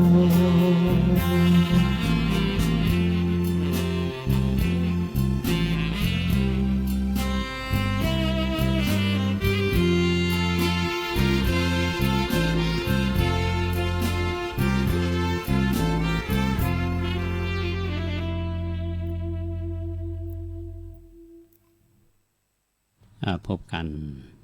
ช่วงที่3ท่านผู้ฟังตอนนี้เวลาก็13:14 นาทีท่านกำลังรับฟังสถานีวิทยุสาธารณะจังหวัดเชียงใหม่ FM 92.25 เมกะเฮิรตซ์อาตมาภาพพระครูโคสิทธิ์ปริยัตยพรเป็นผู้ดำเนินรายการในช่วงบ่ายวันนี้เป็นรายการพิเศษก็ต้องขอบคุณและอนุโมทนากับท่านที่ติดตามรายการนี้ในภาคบ่ายคุณบงกฎท้าปัญญาบอกว่าแม่เลี้ยงนี้ยังอยู่กรุงเทพเขาว่ามาอยู่เชียงใหม่แล้วโมเนอร์หลังๆนี่มาได้ส่งข่าวกันตอนนั้นก็มีคุณโยมจันคำยุวเวกนี่โยมสมนึกซึ่งเป็นพ่อบ้านสองท่านนี้ก็คือความบุปถัมภ์วัดประแดงเปิ้นมีธุรกิจในการทำโรงงานขนมปังงานวัดประแดงมีเมื่อใดเนี่ยโยมสมนึกโยมจันคำเนี่ยจะเป็นเจ้าภาพเอาขนมปังมาหอมทุกครั้งปีนี้ก็อย่าไปลืมกันแล้วกัน วันที่26 พฤษภาคมเนาะก็จะมีงานประจำปีตอนท้ายๆรายการเนี่ยอาตมาจะเล่ารายละเอียดให้ท่านทั้งหลายฟังว่ามีอย่างพ่องโยมจันคำยัวเวกพร้อมกับลูกสาวแล้วกว่านั้นในบ่ายวันนี้หลวงพ่อท่านพระครูพิสารธรรมวงศ์วัดหนองลมเป็นรองอำเภอแม่แตงแต่ว่านี่เปิ้นดูในเฟซเนาะเปิ้นถามว่าฝนตกที่ไหนเปิ้นว่า แม่แตงฝนถ้าจะบ่ตกเนาะหลวงพ่อวัดหนองลมเนาะเดี๋ยวก็ตกแหละครับอันนี้เป็นสิ่งที่ต้องขออนุโมทนาขอบคุณที่ฟังรายการนี้ฟังแล้วรู้สึกเป็นจะได้พ่องเนาะที่เราผู้ฟังเนี่ยทำสักท้ายรายการนี้ก็จะเปิดสายคือท่านทั้งหลายได้แสดงความคิดเห็นหรือว่าเล่าเพิ่มเติมและคือกำลังใจคนเฒ่าจัดรายการ วันนี้คนเฒ่ามี2นะคนเทื่อนดำเนินรายการเนี่ยแล้วก็มีคุณเกษตรเพชรสำริดบก.ก้าวหน้าทำหน้าที่คอนโทรลวันนี้วันนี้เราอาจจะซุ่มเสียงช่วงนี้บดีเนาะเพราะสุขภาพก็อย่างที่ท่านทั้งหลายได้ทราบเข้าออกคงยาเพราะเครื่องมันชำรุดเป็นเกวียนที่ชำรุดละแต่ว่าด้วยใจที่ยังฮักอยู่กับตะเกิดเติงหาท่านผู้ฟังอย่างเมื่อตะวาเนี่ยรายการล่มโพตั้งใจจะมาปะเหมือนกันปรากฏว่าฝนตกไฟดับเนาะวันนี้ตอนแมลงถ้าปิกจากวัดไฟหินมาตันเนี่ยก็จะมาอู้ในรายการล่มโพเหมือนกัน6:15เนี่ยพอ6:20ก็จะมาเล่าเรื่องของท่านพระอนุรุตต่อว่าที่ได้เป็นผู้ที่ได้ยกย่องเป็นผู้ที่มีฤทธิ์แต่มีตาทิพย์เนี่ยเพราะอธิษฐานไว้ในชาติปางก่อนก็ติดตามไปแล้วกันถ้าว่ามาตันนะเพราะฉะนั้นในช่วงนี้ก็จะมาฟังเรื่องของครูบาโสภาต่อ ภาพที่เล่าให้ท่านฟังไปตะกี้นี้จะมองหันว่าในเมืองเชียงใหม่ในสมัยนั้นเนี่ยผู้คนอยู่กันด้วยความสงบมีกินมีตาลมีปล่อยหลวงปล่อยลามคนกันแน่นวัดแน่นวาพระเจ้าพระสงฆ์ก็เต็มวัดเต็มวาก็กินเรียกว่าปล่อยหลวงหยาดน้ำหมายตานกันม่วนงันกันทีนี้อย่างที่เราท่านทั้งหลายทราบว่าช่วงนั้นนี่มันเป็นช่วงของการเปลี่ยนแปลงในภาคเหนือของเฮาเนี่ยโดยเฉพาะเชียงใหม่เฮาเนี่ยเขามีฮีตเก่าโบราณของเฮาโดยเฉพาะพระเจ้าประสงค์เฮาเนี่ยปกครองกันอย่างท่านครูบาโสภาเพิ่นก็เป็นผู้นำปกครองกันสมัยก่อนนี่เป็นหมวดอุโบสถหรอในอุโบสถหนึ่งจะมีวัดต่างๆนี่มาลงอุโบสถร่วมกันแล้วก็จะมีหัวหมวดอยู่เป็นดูแลกันเห็นว่าแล้วก็พอมีกฎหมายใหม่มามันนี้พอกฎหมายใหม่มาพรบออกมาใหม่เนี่ยมันก็มีการปกครองอำนาจที่มีอยู่เนี่ยในส่วนของภูมิภาคหรือในส่วนของคณะสงฆ์พื้นเมืองเขาเนี่ยก็จะถูกอำนาจจากส่วนกลางมาเพื่อที่จะมาจัดด้านการปกครองและจะส่งพระที่มาเป็นผู้ปกครองโดยเฉพาะในเชียงใหม่เขาเนี่ยในช่วงนั้นนี่ก็มีการส่งพระไปเรียนพระปริยัติธรรมอย่างท่านครูบาเนี่ยเพิ่นก็ส่งเสริมพระที่อยู่ในเขตปกครองท่านเนี่ยได้เรียนพระปริยัติธรรมเรียนภาษาบาลีเรียนมูลกัจจายเรียนอย่างเต็มที่แต่ก็มีอยู่บางวัดเนี่ยท่านก็ไปศึกษาในหลักสูตรท่านนี้ก็เป็นคนที่อยู่อำเภอดอยสะเก็ดเฮาเนี่ยชื่อว่าปิงอยู่ดอยสะเก็ดก็เข้าไปอยู่กรุงเทพไปศึกษาพระปริยัติธรรมอยู่ที่วัดบวรนิเวศวิหารแล้วก็ไปอยู่ในคณะฝ่ายธรรมยุตตนิกายเรียนจนสำเร็จปรริญญาธรรมมาทางวัดบวรนิเวศวิหารเนี่ยซึ่งเป็นคณะฝ่ายธรรมยุตเนี่ยก็ส่งมหาปิงมาปิกมาอยู่เชียงใหม่แล้วก็ส่งมหาปิงเนี่ยมาอยู่วัดเจดีย์หลวงปรากฏว่าพระรูปนี้เนี่ยมีพระผู้ใหญ่จากสายของธรรมยุตตนิกายเนี่ยวัดบวรนิเวศส่งมาเจ้านายก็นิยมก็คือเจ้าขุนมูลนายฝ่ายใต้ที่มารับราชการในเมืองเชียงใหม่เฮาเนี่ยก็มีความเคารพนับถือในตัวของท่านมหาปิงแล้วก็ฝ่ายเหนือนี่ก็นิยมชมชอบในลัทธิธรรมที่นำมาจากใต้เหมือนกันก็เรียกว่าของใหม่เนาะ ตัวเจ้ามาจากกรุงเทพเนื่องจากเมืองกรุงมาเนื่อเป็นผู้ที่มีความรู้มีความเฉลียวฉลาดและเจ้านายเจ้าขุนมูลนายก็ยกย่องทีนี้ก็เกิดค่านิยมมาเนาะว่าสมัยนั้นนี่เจ้านายฝ่ายสูงเนี่ยที่อยู่ที่สมัยก่อนนี่ทางกรุงเทพเมื่อฮอนจังหวัดทางใต้การนิยมเจ้านายแล้วก็ฝ่ายที่เป็นลูกน้องเป็นลูกน้องผู้ใต้บังคับบัญชาเนี่ยก็พลอยคล้อยตามเพราะว่าลัทธิท่านมหาปิงเนี่ยเป็นของใหม่คนก็ตื่นกันก็คนก็นับหน้าถือตายว่าเดินมีความยกย่องทีนี้การนุ่งห่มเนาะท่านมหาปิงเนี่ยเป็นนุ่งห่มแบบผ้ามหัดอกก็คือห่มลักษณะห่มดองแบบวัดบวรนิเวศวิหารก็เป็นที่นิยมของเจ้านายแล้วก็ทำให้การพระศาสนาในฝ่ายเหนือเฮานี่ซบเซา ครูบาอาจารย์ที่คนเคารพนับถือเนี่ยในโดยเฉพาะในฝ่ายเหนือเราเนี่ยทีนี้พอเจ้านายฝ่ายทางใต้มาเปิ้นก็ไปนิยมท่านมหาปิงอันนี้ก็เกิดความเขาเรียกว่ามีสาวกที่เลื่อมใสในท่านมหาปิงก็ลงเรือล่องไปทางใต้แล้วก็ทางผู้ใหญ่ในฝ่ายกรุงเทพเนี่ยก็ถือว่าเป็นความดีความชอบท่านมหาปิงมีคนนับหน้าถือตามากมายก็จึงได้แต่งตั้งเป็นเจ้าคุณ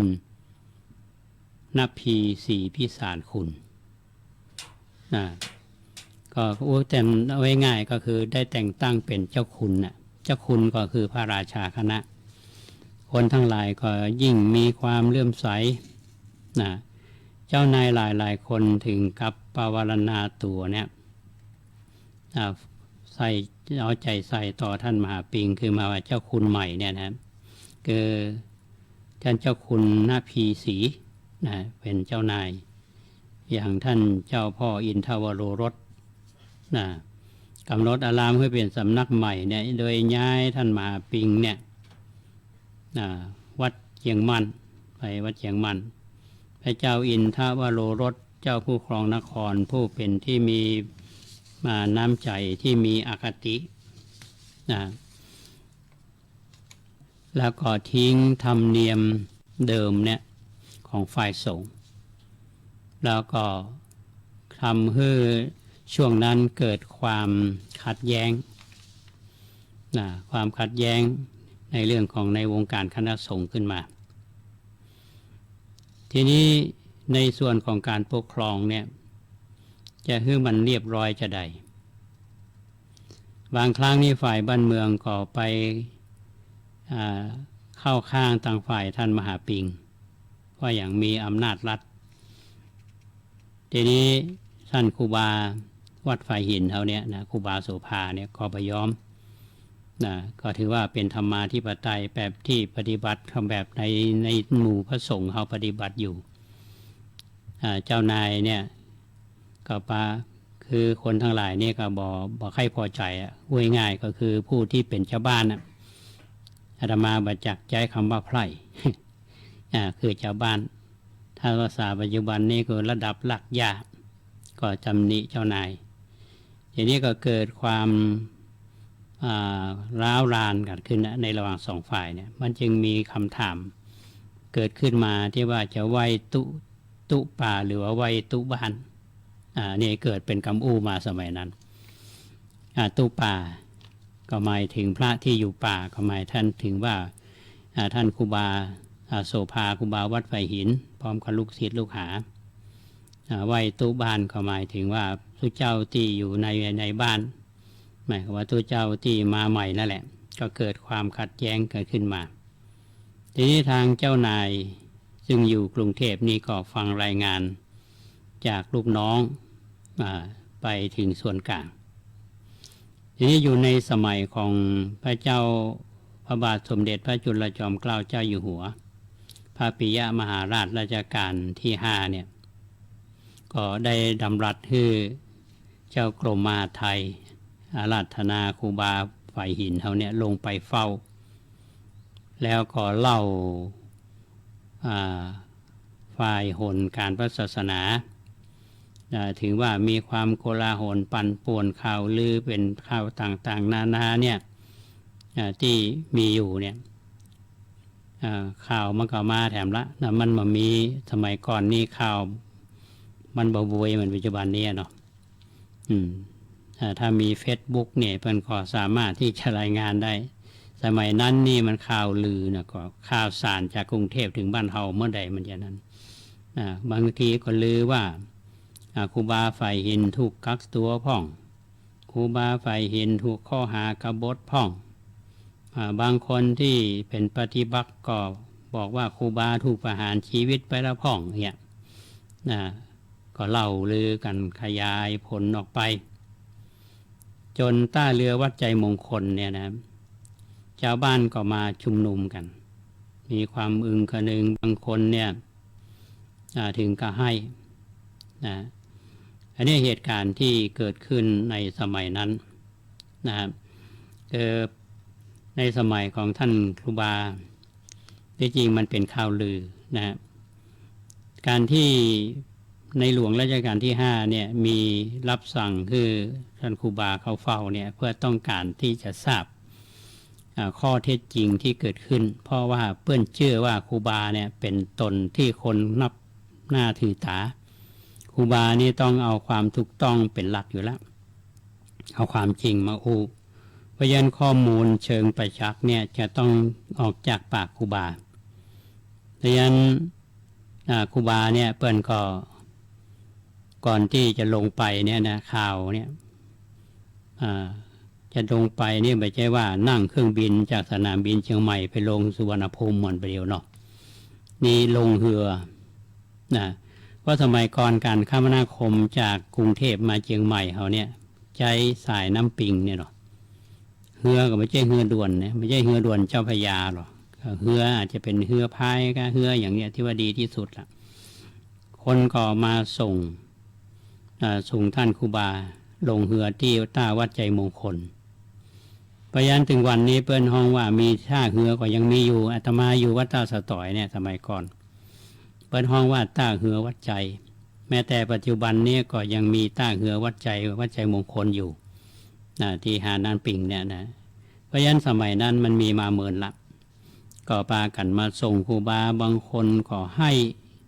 บางคนนี่โอ้ตุเจ้าเฮาก็มโหใหญ่ๆใดตุเจ้าก็สวดเจริญชัยมงคลคาถาแล้วปากันมาเต็มต้าเหือตุเจ้าก็เหือห้ามเพียไม่ออกศรัทธาทั้งหลายนี่ก็ปากันบางคนกลัวอย่างจะเกิดกับครูบานี่ก็ปากันให้หุยกันครูบาฝ่ายหินไปข้างนั้นเนี่ยไปกับสังฆราชาที่5วัดเชตุพนแล้วก็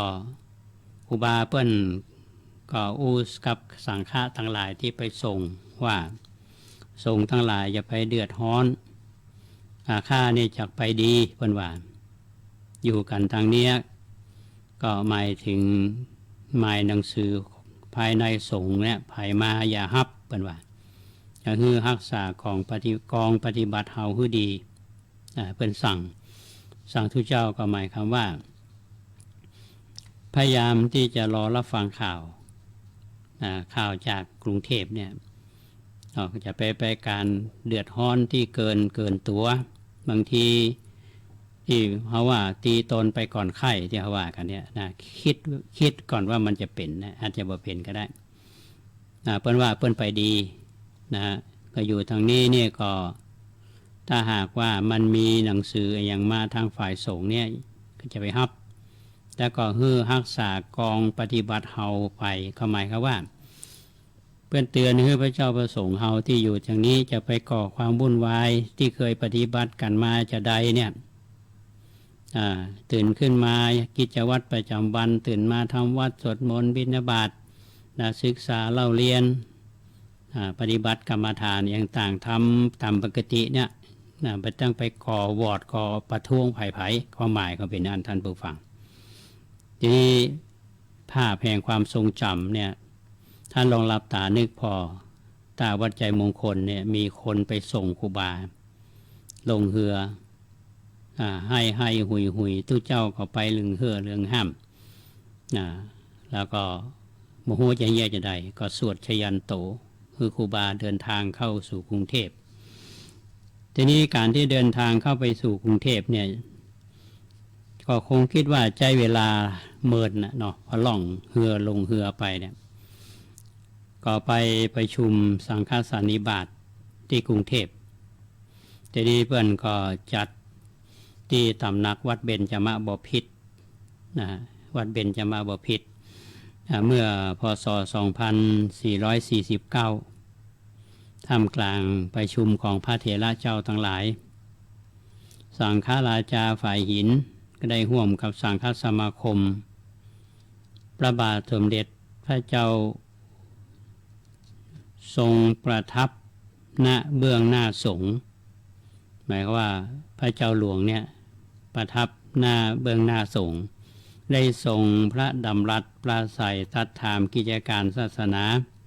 ฝ่ายเหนือกสังฆราชาวัดฝ่ายหินสังฆราชาวัดฝ่ายหินได้ก่อถวายพระพรตอบโดยที่บสะทกสถานเล่าเรื่องความเป็นมาของพระศาสนาทางฝ่ายเหนือเนี่ยคือในหลวงรัชกาลที่5ฟังจนที่พอพระทัยสมัยนั้นเขาเรียกว่าพระเจ้าหลวงเมื่อมีพระราชดำรัสกับครูบามากเรื่องไปองค์พระบาทสมเด็จพระเจ้าอยู่หัวรัชกาลที่5เนี่ยก็ทรงเลื่อมใสในจริยวัตรอากัปกิริยาสังวรยิ่งสำรวมสงบเสงี่ยมของท่านครูบาเนี่ยท่านผู้ฟังสมัยนั้นเนี่ยรัชกาลที่5เป็นผู้นำสงฆ์นะโดยกฎหมายเป็นเหมือนสังฆราชพอมีปัญหาเนี่ยก็นิมนต์ท่านครูบาไปประชุมพร้อมกับกสังฆะที่กรุงเทพหมายถึงพระผู้ใหญ่ในกรุงเทพเนี่ยพระเจ้าแผ่นดินคือรัชกาลที่5นี่ก็ประทับเบื้องหน้าพระสงฆ์เพื่อนก็ได้มีดำรัสสอบถามเหตุการณ์สถานการณ์การพระศาสนาเนี่ยครูบาท่านก็ได้ถวายพระพรตอบไปโดยบสะทกสถาน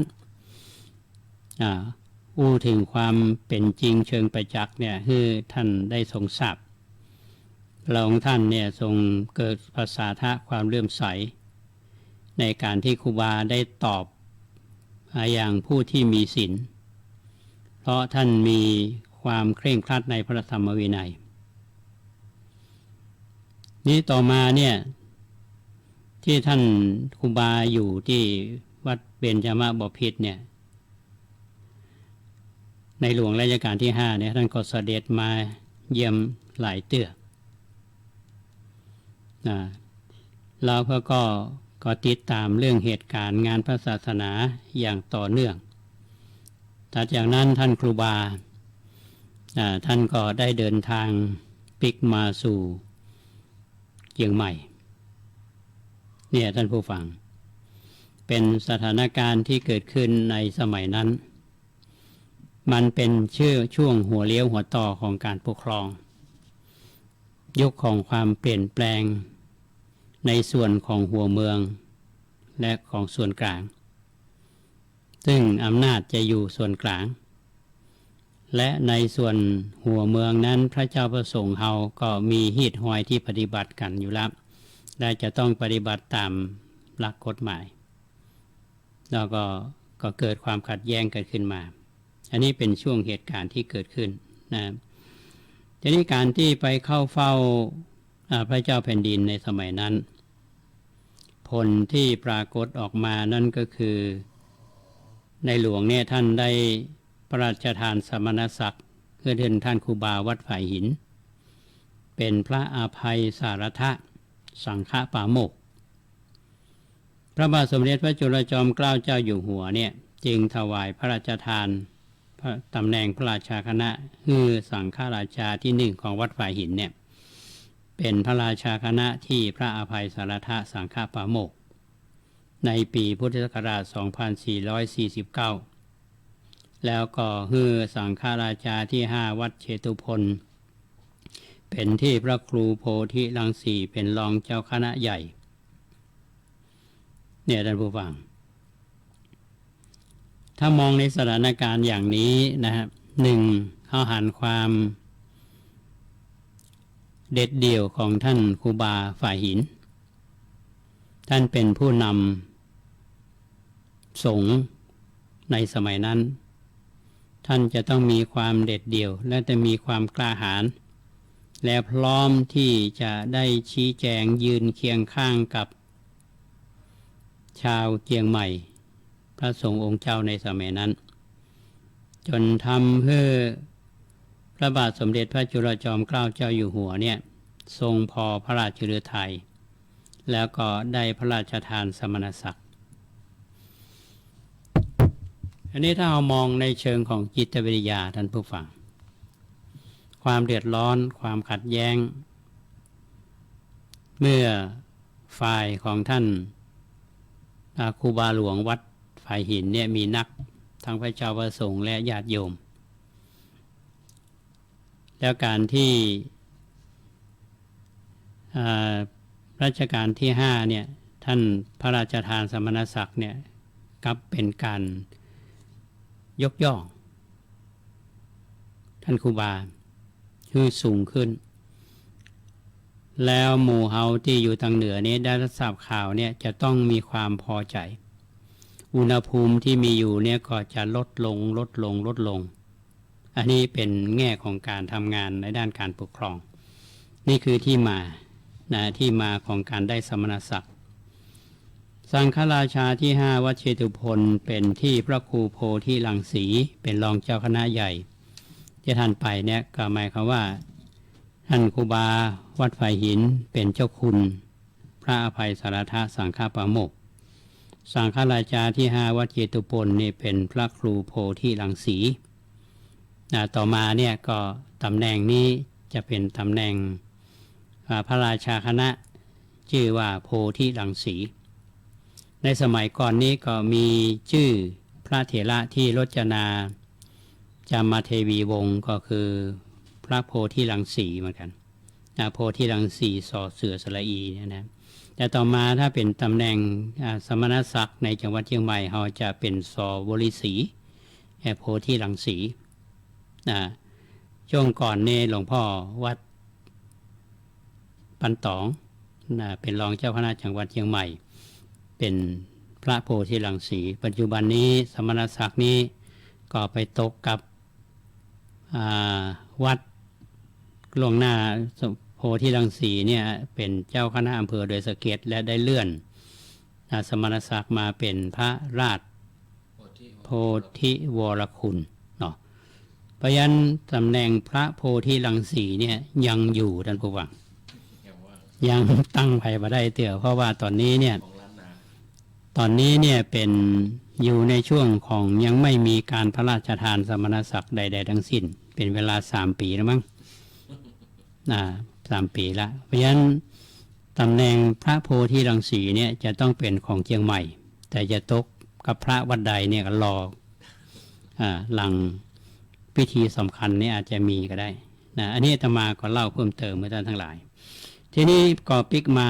ในเรื่องของครูบาหลังจากที่ท่านไปกรุงเทพแล้วนี่ปิกมาสู่นครพิงค์เชียงใหม่เฮาเนี่ยนะครับก็ลองคิดดูว่าขี่เรือจากกรุงเทพเมืองกอกเนี่ยขึ้นมาเมืองเชียงใหม่ไม่จะใช้เวลาเหมือนต่อใดเนาะหลายวันสมัยนี้เฮานั่งรถไฟไปกรุงเทพนี่ยังโอ้ยมาเหมือนบอดนั่งรถยนต์นี่ก็อาตมาก็ไม่ได้นั่งเหมือนแล้วเนี่ยมาล่ำได้ไปกรุงเทพ7-8 ชั่วโมงมั่งรถยนต์น่ะเครื่องบินนี่ก็เงียบเดียวก็ถึงถ้าว่าบ่เจอพายุเนี่ยวนกันอยู่นะฮะเพราะฉะนั้นครูบาเนี่ยท่านหลังจากที่ไปชี้แจงเนาะไปถวายพระพรในหลวงรัชกาลที่5เป็นที่พอพระราชฤทัยต่อปัญหาที่เกิดขึ้นในเมืองเชียงใหม่ท่านได้รับสมณศักดิ์เป็นพระอภัยสารทะก็เป็นการยกย่องเชิดชูบูชาเมื่อปิกมาสู่เมืองเชียงใหม่ชาวบ้านก็ได้ทราบข่าวเนาะชาวบ้านชาวเมืองท่านสงฆ์ก็นำขบวนเรือไปฮับถึงที่จังหวัดลำพูนเลยไปฮับถึงลำพูนเลยเนาะก็แล้วว่าลองนึกพอว่าเรือขึ้นน้ำนะไปฮับที่ลำพูนเนี่ยแล้วขึ้นมาเชียงใหม่เนี่ยเรือตุเจ้าเหลืองหมดเนาะตามคุ้งน้ำพระสงฆ์ทั้งหลายเนี่ยที่อยู่ใต้วัดใจมงคลหันแล้วก็ปีติยินดีเป็นอย่างยิ่งในการกลับมาของท่านสังฆราชานายการาชครูบางคนนี่ทอดกายแล้วเอามวยผมก้มปูก็คือสังฆราชาคือเหยียบเดินก็มีบางคนก็ คือครูบาบางคนนี่คือเกยลิษยาครูบาแล้วเหตุการณ์เนี้ยเพื่อนก็เกิดขึ้นมาในสมัยนั้นเป็นปัญหาที่มันเป็นหน้าหนึ่งของประวัติศาสตร์ที่สร้างความขัดแย้งขึ้นมาเพราะฉะนั้นครูบาถือว่าเป็นผู้นำครูบาหลวงเนี่ยเป็นผู้นำของพระในสมัยนั้นเป็นจุดเชื่อมฮือกับส่วนกลางโดยเฉพาะเจ้าฟ้าเจ้าแผ่นดินเนี่ยท่านแล้วก็หันความดีของท่านครูบาแล้วก็ยกย่องเพราะฉะนั้นก็ทำให้เหตุการณ์สมัยนั้นดีขึ้นเหตุการณ์ก็คนก็มีความภาคความสามัคคีท่านครูบาก็ยังเป็นผู้นำของคณะสงฆ์ในฝ่ายของภาคเหนือเราเป็นอย่างดีนั้นทีนี้ในส่วนของงานด้านการก่อสร้างต่างๆเนี่ยท่านครูบาเพิ่นก็ทำมากมายหลังจากที่ปิกจากกรุงเทพมาสู่เชียงใหม่แล้วบริหารการศึกษาคณะสงฆ์เพื่อมีความเจริญก็ส่งเสริมการศึกษาได้ด้านคันธทุระก็คือส่งเสริมให้เรียนพระปริยัติธรรมส่งเสริมให้พระเนนได้เรียนวิปัสสนาธุระแล้วก็ท่านก็ได้มีการก่อสร้างวัดวาอารามกุฏิวิหารโบสถ์ถาวรวัตถุทั้งในวัดและนอกวัด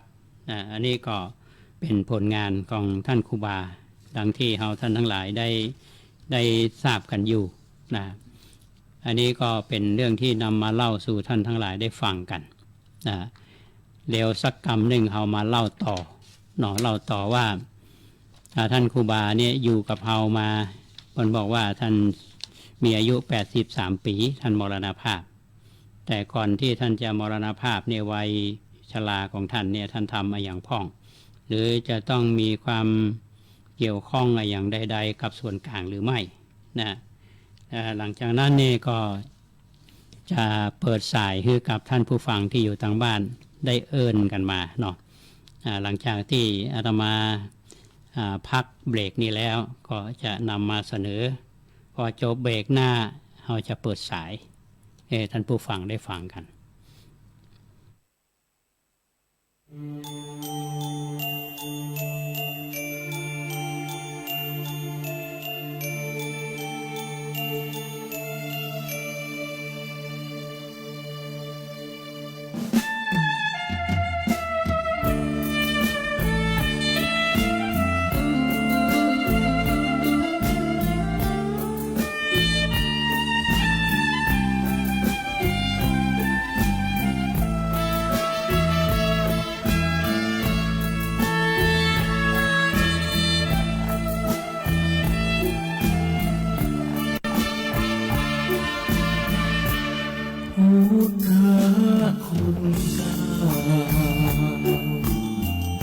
มาบอกมาเล่าฟังเป็นความรู้ข้อหนึ่งคืออรหันต์บุคคลที่ควรเชิดชูเพราะท่านเป็นผู้กิเลสไม่มีสัมมาสัมพุทโธผู้ลบความโง่ให้เราเหล่านี้ตรัสรู้ด้วยพระองค์เองแท้แสงฟ้าปัตภีก็200,000ปีผู้คนบูชา3วิชาจารณาสัมปันโน4สุขโตรวมกันแปลได้เลยนะหมายถึงผู้รู้ประพฤติพึงทำล้ำค่าอีกสุขโตต่อมาผู้สาเร็จไปด้วยดีโลกวิทูหมายถึงเป็นผู้แจ้งในโลกนี้อนุตโรปุริสัทธรรมสารถิข้อ6ก็มีความแปลให้ฟังเป็นผู้ฝึกผู้สอนมนุษย์ได้ดีและก็ไม่มีผู้ใดเทียมเท่า เข้าสักครั้งข้อเจ็ดศรัทธาเทวมนุษย์สานังศาสดาสอนสั่งมนุษย์และเทวดาพุทโธนี้ข้อแปดผู้หลีกแก้ไขปัญหาผู้รู้ผู้ตื่นเบิกบานเท่านั้นข้อภาควาผู้เลิศวิชายอดภาคธรรม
คนดี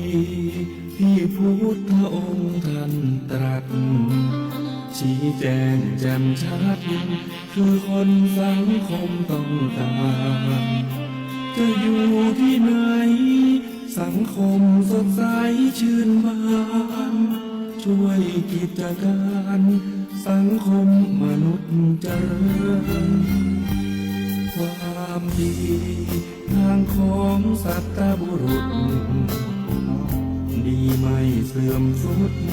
คุณค่ามากมายเหลือเกินทุกยุคสมัยที่ใดใครก็ขอเชิญบทบาทก้าวเดินสังคมมนุษย์ศรัทธาใช่แล้วคนในอุดมคติสังคมเรานี้พร้อมใจเฝ้าปรารถนาเลิศศีลธรรมพร้อมความกตัญญูตาชุ่มช่ำอุราเมื่อมาเจอคนที่ดีพนมมือพร้อมขอก้มลงกราบใจมันยอมรับประดับไว้ในชีวิตชั่วลูกเลนหลานตราบนานละลึกความดี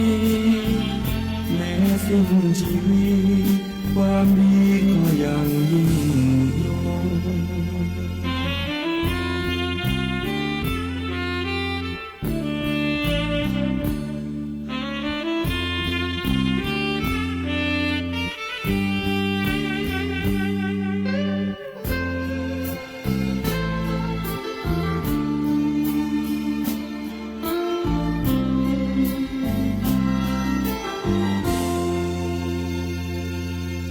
พนมมือพร้อมขอก้มลงกราบใจมันยอมรับประดับไว้ในชีวิตชั่วลูกเลนหลานตราบนานละลึกความดีแม้สิ้นชีวิตความดีก็ยังยิ่งยง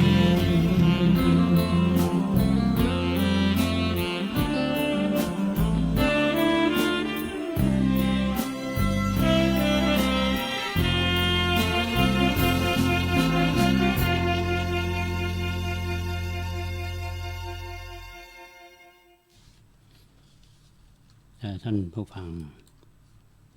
ทุกท่านช่วงนี้เป็นช่วงที่ 4เนาะปะกันตอนนี้เวลาก็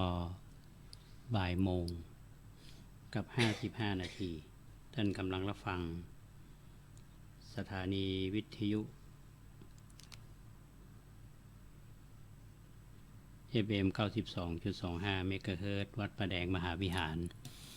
ในช่วงบ่ายวันนี้อาตมาภาพอยู่กับคุณเกษตรเพชรสำลิด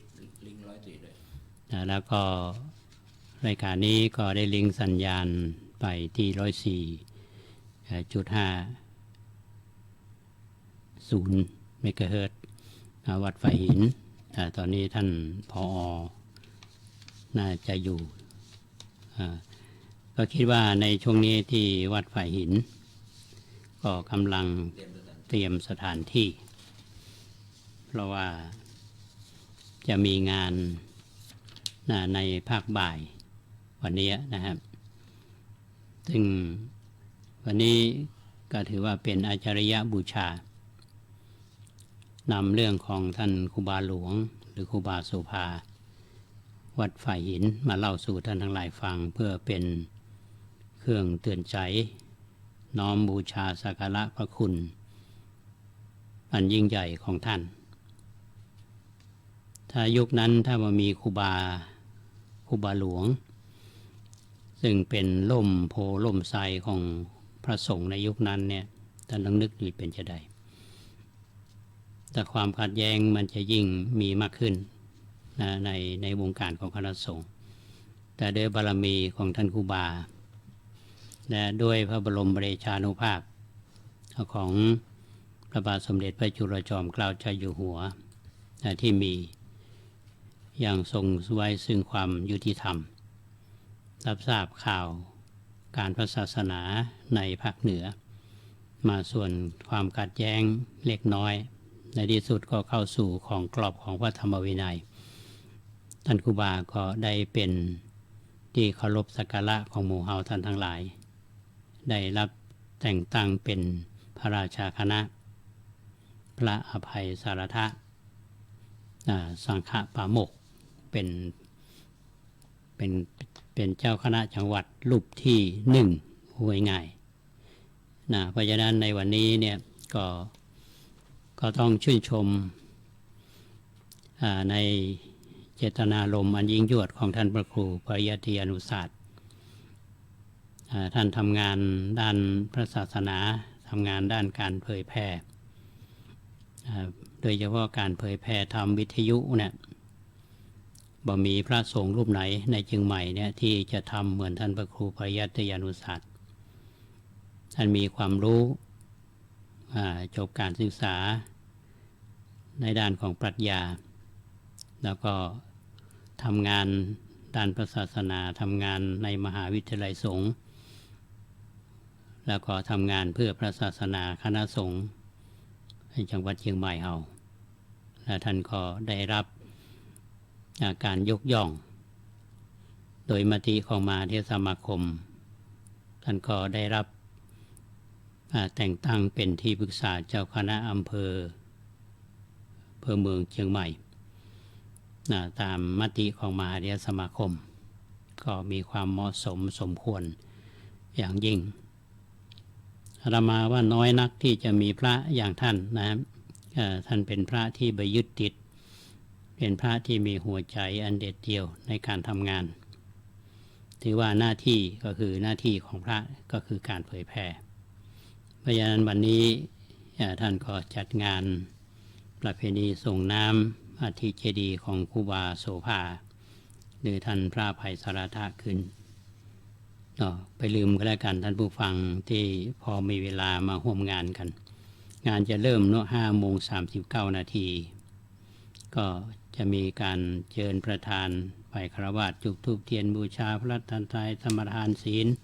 ฟังเทศน์และพระทรงสมณศักดิ์25 รูปจะเจริญพุทธมนต์เจริญพระพุทธมนต์สวดมาติกาแล้วก็ส่งน้ำอัฐิเจดีย์ท่านครูบาอันนี้ก็ย้ำให้ท่านทั้งหลายว่าวันนี้เขามีกิจกรรมพิเศษอันนี้ก็ต้องขออนุโมทนาท่านที่ติดตามรายการของเราในบ่ายวันนี้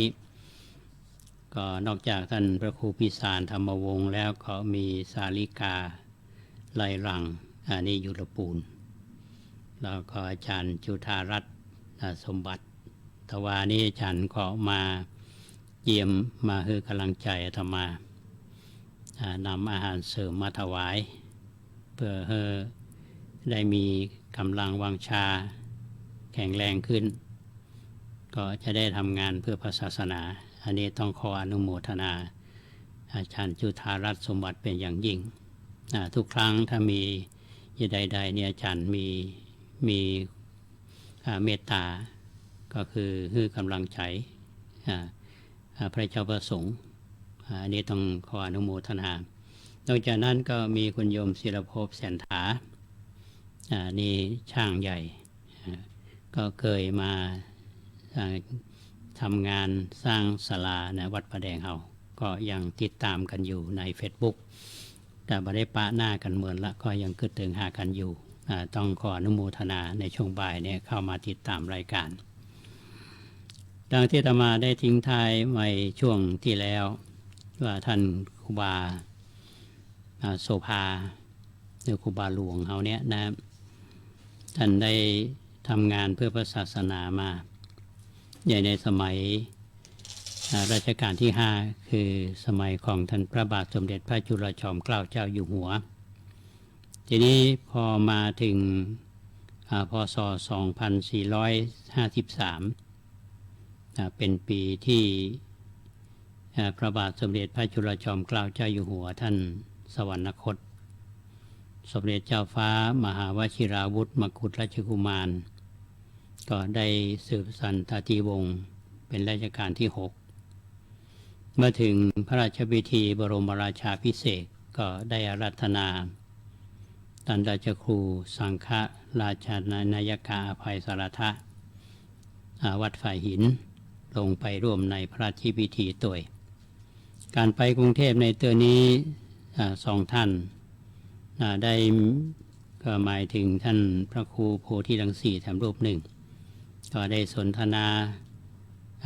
ปรึกษากับพระเถรานุเถระที่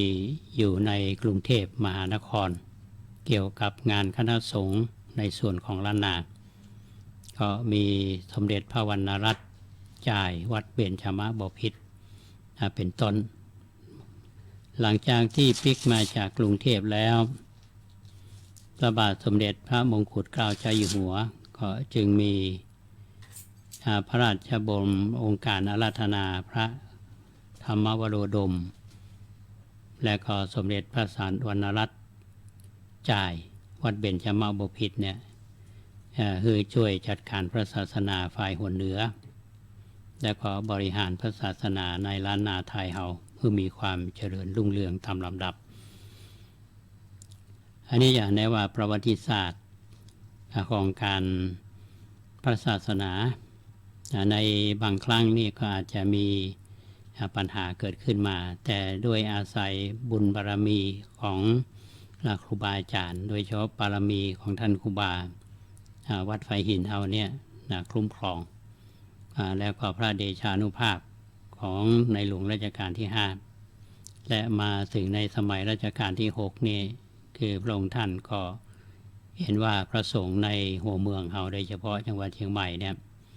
ก็ควรที่จะได้รับการส่งเสริมในเรื่องของการศึกษาการพระศาสนาก็มีพระบรมราชโองการคือท่านพระธรรมวโรดมและก็สมเด็จพระวรรณรัตน์วัดเบญจมบพิตรเนี่ยได้ขึ้นมาดูแลงานพระศาสนาตั้งแต่นั้นมาท่านผู้ฟังจะเห็นได้ว่าวัดเบญจมบพิตรเนี่ยจะเป็นที่สถิตของพระมหาเถระที่มีตำแหน่งทานปกครองที่เกี่ยวข้องกับการพระศาสนาในหนเหนือเฮาอย่างสมัยของหลวงพ่อสมเด็จพุทธชินวงศ์ซึ่งเป็นเจ้าคณะใหญ่หนเหนือวัดเบญจมบพิตรท่านได้กำเนิดที่จังหวัดเชียงรายท่านก็ได้มาปกครองการสงฆ์ในภาคเหนือเฮาอันนี้เป็นการสืบเนื่องกันมายืนยันได้ว่าชีวิตของคนเฮาเนี่ยนะ ได้ต่อสู้โดยการพัฒนาการศึกษาก็ดีการพระศาสนาก็ดีโดยเฉพาะอย่างยิ่งครูบาหลวงวัดฝ่ายหินเฮาเนี่ยท่านเป็นพระผู้ใหญ่เมื่อวัยปัจฉิมวัยเนี่ยท่านก็ได้ ส่งพระสงฆ์ในหนเหนือเขาเนี่ยในเชียงใหม่เขาได้ส่งไปศึกษาการพระศาสนาไปดูการบริหารคณะสงฆ์ที่กรุงเทพนะเท่าที่มีปรากฏมาก็คือท่านพระอินทจักรคัมภีรธรรมวัดเชตวันเจ้าคณะจังหวัดเชียงใหม่องค์ที่สองรูปที่สองคือพระอภิวงศ์ยานลังกาวัดตุงอยู่เจ้าคณะจังหวัดองค์เชียงใหม่องค์ที่สามและรูปที่สามคือพระคันธาโร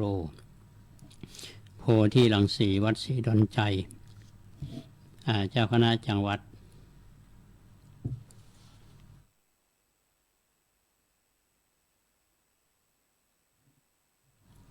พระคันธาโรโพธิรังสีวัดศรีดอนใจเจ้าคณะจังหวัดเชียงใหม่องค์ที่สี่ไปศึกษาไปดูงานนะด้านการพระศาสนาเพื่อที่จะนำมาบริหารการคณะสงฆ์ในจังหวัดเชียงใหม่เพราะฉะนั้นจะมองหันวิสัยทัศน์ในการทำงานของท่านครูบาหลวงจึงทำให้ทั้งสามรูปที่ไปดูงานการพระศาสนาที่กรุงเทพเนี่ยกลับมาเป็นผู้บริหารการคณะสงฆ์ในจังหวัดเชียงใหม่ก็เป็นเจ้าคณะจังหวัดทั้งสามรูปอันนี้จะมองหันว่าท่านครูบานั้นเป็นผู้ที่มีความรู้ด้านของพระปริยัติธรรมเป็นผู้ทรงพรหมรู้ภูมิธรรมเป็นผู้ที่มีปฏิบัติวิปัสสนาแต่ท่านนำพระปริยัติธรรมและองค์ความรู้ทั้งสองด้านเนี่ยมาบูรณาการกันเพื่อที่จะมาบริหารงานคณะสงฆ์เป็นไปด้วยประสิทธิภาพเพราะฉะนั้นท่านก็ใช้ชีวิตของท่านที่มีอยู่เนี่ยได้คุ้มค่าจบจนท่านมีอายุ83ปีนะท่านก็อยู่ในวัยเรียกปัจฉิมวัยแล้วท่านเจ้าคุณพระไพศาลทสังฆปาโมกข์ปฐมสังฆราชาแห่งล้านนาไทยเฮาซึ่งเป็นอดีตเจ้าวาดวัดไผ่หินและอดีตเจ้าคณะจังหวัดเชียงใหม่องค์ที่หนึ่งได้บำเพ็ญประโยชน์แก่พระศาสนาทั้งคันธธุระและวิปัสสนาธุระแล้วก็ได้ก่อสร้างห้างแปลงธนุบำรุงถาวรวัตถุต่างๆวัดในล้านนาไทยเนี่ยในงานด้านสาธารณูปการการก่อสร้าง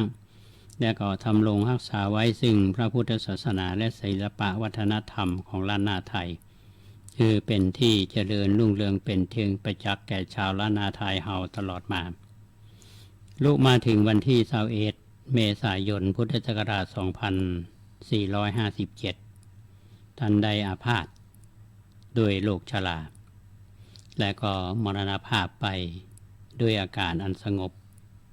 รวมสรีอายุได้ขออภัย83 พรรษาพระเถรานุเถระตลอดศิษยานุศิษย์ก็ได้สร้างอนุสาวรีย์ไว้ที่วัดฝ่ายหินตราบจนถึงทุกวันนี้อนุสาวรีย์ของท่านก็คือนำอัฐิของท่านมาบรรจุเป็นอัฐิเจดีย์ซึ่งอยู่ใกล้กับต้นไม้สลีหลังวิหารแล้วก็มีการล่อรูปเหมือนของท่านแล้วท่านพระครูปยัตยานุศาสตร์พร้อมกันท่านครูสมุวิสุวัตวรกิจโจพระสงฆ์องค์เจ้าก็นำมาสะเก้าดำหัวทุกปีอย่างวันนี้เป็นต้นเพราะฉะนั้นเป็นประวัติศาสตร์ที่เราต้องมาลำลึกนึกถึงปฐมสังฆราชาองค์ที่ได้รับสถานะเป็นราชครูใหญ่ก็คือวันนี้วันที่21 เมษายนนะซึ่งท่านก็ได้จากหมู่เฮาไปเมื่อมาเมินแล้วถือนับถึงวันนี้ก็เป็นเวลา100 กว่าปีแล้วท่านผู้ฟังเพราะฉะนั้นวันนี้ธรรมาภาพนำเรื่องประวัติของท่านตั้งแต่ท่านได้ถือกำเนิดมา ในวัยชีวิตวัยต้นแล้วก็ได้เข้ามาบรรพชาเป็นสามเณรได้อุปสมบทเป็นพระภิกษุในทางพระพุทธศาสนาเข้าศึกษาในเรื่องของบาลีและศึกษาเรื่องมูลกระจายศึกษาพระไตรปิฎกจนมีความเชี่ยวชาญอยู่ในภายใต้บารมีความเมตตาธรรมของท่านครูบามาลวิชัยเจ้าวาดวัดฝ่ายหินหลังจากที่ครูบามาลวิชัยท่านมรณภาพท่านก็รับหน้าที่เป็นเจ้าวาดได้ปกครองดูแลส่งเสริมการศึกษาพระภิกษุสงฆ์องค์สามเณรให้ยึดมั่นในหลักปฏิบัติของพระสงฆ์ในพระธรรมวินัยเด่นย้ำเพื่อท่านทั้งหลายรักษาหิดหอยจารีตประเพณีอันดีงามของชาวล้านนาไทยเฮาแล้วท่านก็ได้ย้ายมาเป็นเจ้าวาดวัดเชียงยืนแล้วก็บริหารการศึกษาบริหารการคณะสงฆ์แล้วถึงแม้ว่าจะมีปัญหาเกิดขึ้นใดๆเนี่ยท่านก็มีความสามารถที่จะแก้ไขปัญหานั้นด้วยความชาญฉลาดแล้วก็นำเรื่องราวที่เกิดขึ้นนั้นไปถวายพระพรแก่พระเจ้าแผ่นดินจนในที่สุดนี้เป็นที่พอพระราชฤทัยท่านก็ได้รับการแต่งตั้งเป็นพระราชาคณะเป็นพระอภัยสรทสังฆปาโมกข์พอชีวิตของท่าน83ปีเป็นชีวิตที่มีคุณค่าควรแก่การยกย่องอย่างยิ่งเพราะฉะนั้นในวันนี้ท่านพระครูพยัตยานุศาสตร์ได้อาราธนาพระสงฆ์ทรงสมณศักดิ์จำนวน25รูปมาสวดพุทธมนต์สวดมาติกาเพื่อที่จะรำลึกนึกถึงความดีงามของครูบาและพร้อมกันนั้นเราขอจะได้สละสลงที่เจดีย์และรูปเหมือนของท่านครูบาในวันนี้นี่ธรรมาภาพก็น้อมเป็นอาจารยบูชาท่านครูบาหลวงวัดฝ่ายหินโดยการนำเรื่องราวเหล่านี้มาเล่าสู่ท่านทั้งหลายได้ฟังกันสักกรรมหนึ่งอาตมาหลังจากที่เบรกจะเปิดสายให้กับพี่น้องท่านผู้ฟังว่าท่านสามารถที่จะใช้โทรศัพท์ได้0520000636ช่วงเบรกสุดท้ายนี้จะเปิดสายให้กับท่านทั้งหลายได้แสดงความคิดเห็นต่อเรื่องที่นำมาอู้หรือข้อแนะนำหรือจะเพิ่มเติมใดๆเนี่ยยินดีอย่างยิ่งใช้หมายเลข0520000636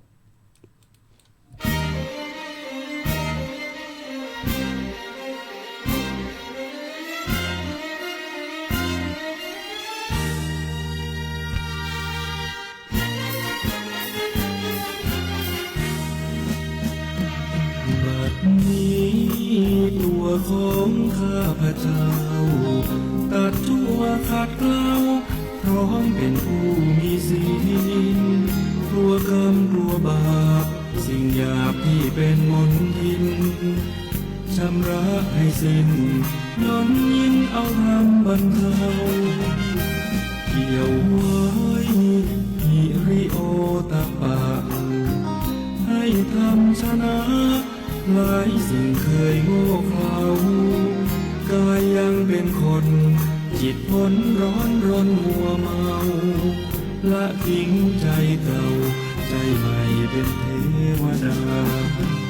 เข้าเป็นสหายกับเหล่าเทวะเทวันจงคอยคุ้มกันคุ้มครองห่วงภัยรักษาทางโลกทางธรรมชักนำดังจินตนาสติปัญญามนุษย์เทวส่องฉายปรารถนาจงเห็นผลสำเร็จใจงามดังเพชรเหมือนดังที่มุ่งหมายทำชั่วไม่ขึ้นทำบาปไม่ขึ้นไม่ไปทำดีลืดไหลดังตั้งใจด้วยเถิด เ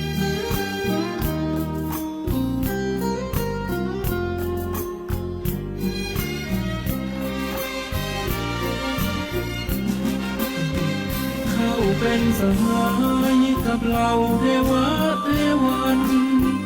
จงคอยคุ้มกันคุ้มครองของภัยรักษาทางโลกทางธรรมชักนำดังจินตนาสติปัญญามนุษย์เทวส่องชายปรารถนาจงเห็นผลสำเร็จใจงามดังเพชรเหมือนดังที่มุ่งหมายทำชั่วไม่ขึ้นทำบาปไม่ขึ้นไม่ไปทำดีลื่นไหลดังตั้งใจด้วยเธ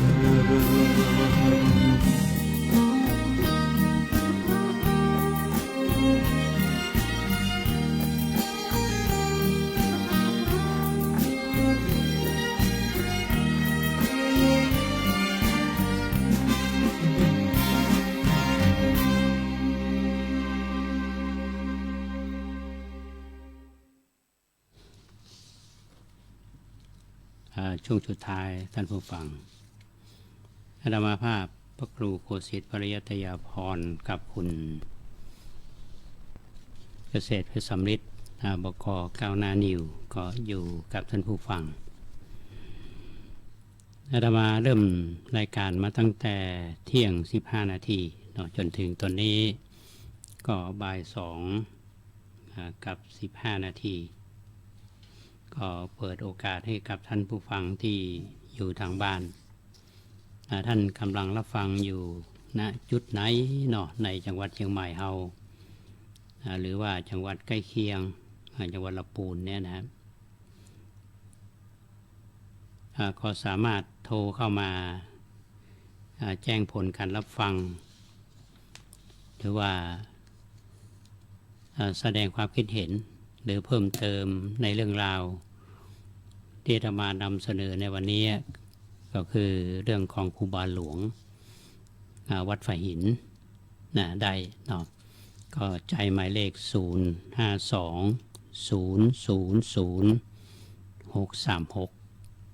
ก็คิดว่ามีคนฟังอยู่ท่านที่จะอยู่ใกล้ๆนี่ก็ดีสำหรับท่านที่ติดตามFacebook ของอาตมาในวันนี้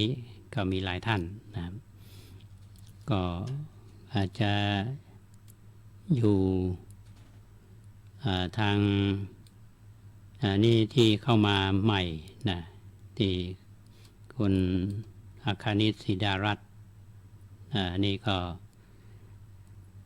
เป็นอาจารย์เนี่ยสอนที่มช.เอาแล้วไม่หลวงพองใสเพลงมาวันไม่หลวงหมู่14แล้วอาจารย์ปารุตบุญศรีตันอาจารย์มหาวิทยาลัยเชียงใหม่ของเราแล้วก็ศูนย์ปฏิบัติธรรมบ้านสันดินแดงพระครูประหลัดเกียงไกรท่านพระครูประหลัดเกียงไกรอันนี้ก็ชื่นชมท่านนะฮะท่านก็บอกว่าคารวะที่วัดครับในวันนี้นะฮะแล้วก็ผมลงไปสถานีกันนะครับอันนี้ก็ขอชื่นชมนะท่านพระครูประหลัดเกียงไกรศิษย์บุพรามเนี่ยก็ท่านไปทำงานด้านพระศาสนามีความเสียสละเป็นอย่างยิ่งนะครับท่านติดตามรับฟังรายการนี้เสมอแล้วก็เป็นเรียกว่าเป็นแฟนรายการก็แล้วกันใน Facebook ต่างๆมีความเคลื่อนไหวของท่านเป็นอย่างดีแต่ท่านสามารถที่จะโทรมาอู้จากันได้ถามไทยกันก็ได้เพราะว่าตอนบ่ายก็คิดว่าตั้งนอกนี่น่าจะอากาศจะร้อนนะคุณเกษตรเพชรสำริดแต่ในห้องส่งเขานี่ก็อากาศเย็นสบายเย็นมาพ่องคิดว่าในตอนนี้ที่วัดฝายหินก็คงเตรียมสถานที่เรียบร้อยก็น่าอนุโมทนากับญาติโยมวัดฝายหินเขาโดยการนำของแม่หลวงผู้ที่เข้มแข็งแม่หลวงจันตาพร้อม เอาใจใส่วัดใจวามาตั้งแต่ต้นงานไหนงานนั้นนะแล้วก็ท่านอื่นๆกรรมการวัดท่านอื่นๆก็เช่นเดียวกันพระสงฆ์องค์เนรเฮาครัวปีหนึ่งนี่เขาก็ปะกันเอาวันนี้วันที่21เมษายนเป็นที่ได้ปะครูบาอาจารย์พระสงฆ์ที่อาราธนามาเนี่ยก็เป็นพระที่อยู่ในเขตตำบลสุเทพเฮาเป็นส่วนใหญ่เนาะแล้วก็อาจจะมีครูบาอาจารย์จากวัดอื่นๆที่ท่านพระครูปริยัติวิทยาศาสตร์มีความเคารพนับถือได้นิมนต์มานี่ก็สักกรรมหนึ่งก็คงจะได้ปะกันที่วัดฝ่ายหินซึ่งขณะนี้ก็กำลังอยู่ที่ห้องส่ง92.25 เมกะเฮิรตซ์รอสายจากท่านผู้ฟังอยู่ตอนนี้ก็เงียบนะหลังปีใหม่ลองโทรมาแจ้งสักสายเนาะเอาเลิกเอาใจยังบ่มีไผโทรด้วยนะเบอร์เนี้ยนะ05200เนาะ03ตัว636052000636ซึ่งคุณเกษตรเพชรสำริดบก.ก้าวหน้าก็รอที่จะรับสายโอนสายมาเฮือธรรมาภาพอันนี้ก็บ่มีไผกล้าวันนี้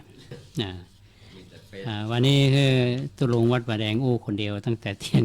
15ฟังด้านเดียวเลยเนาะ2 ชั่วโมงก็คิดว่าเรื่องที่นำเสนอเนี่ยเป็นเรื่องของครูบาเนาะ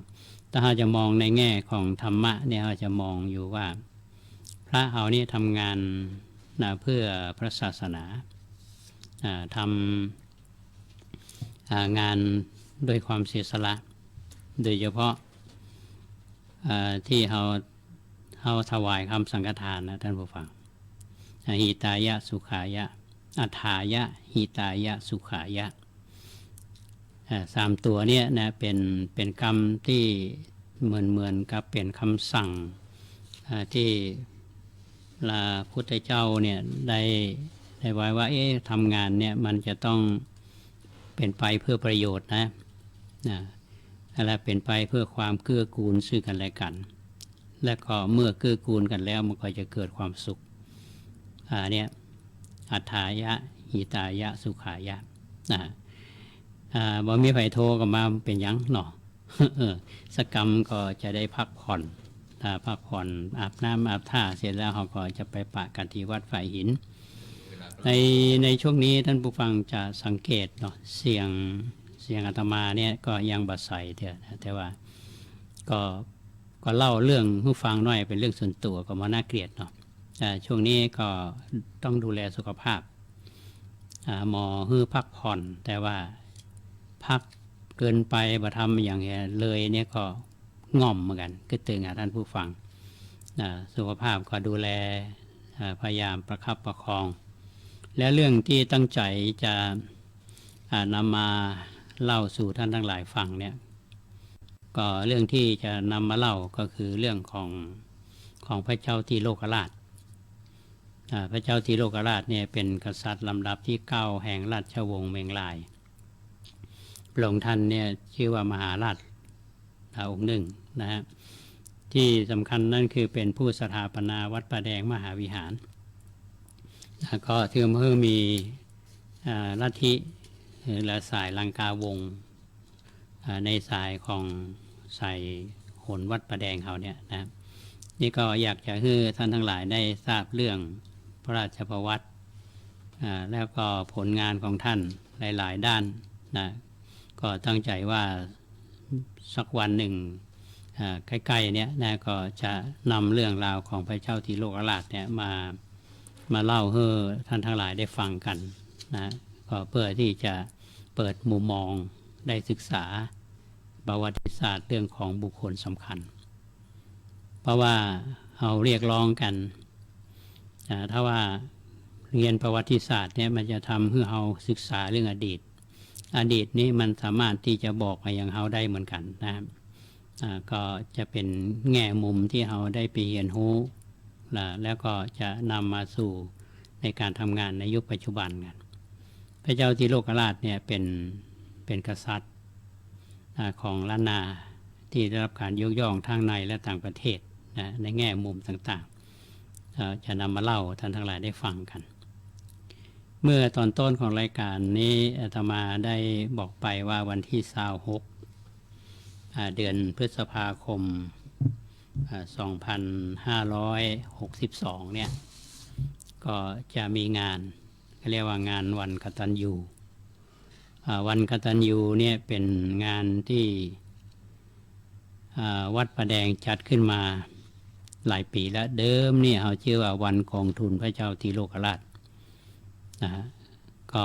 งานหลักๆก็คือช่วงแรกเนี่ยจะมีงานทักษิณานุปทานแล้วก็สวดมนต์สืบชะตาหลวงมอบทุนการศึกษาแล้วก็ทอดพระป่าตอนช่วงก่อนๆนี่ก็ทอดพระป่าเพื่อสมทบกองทุน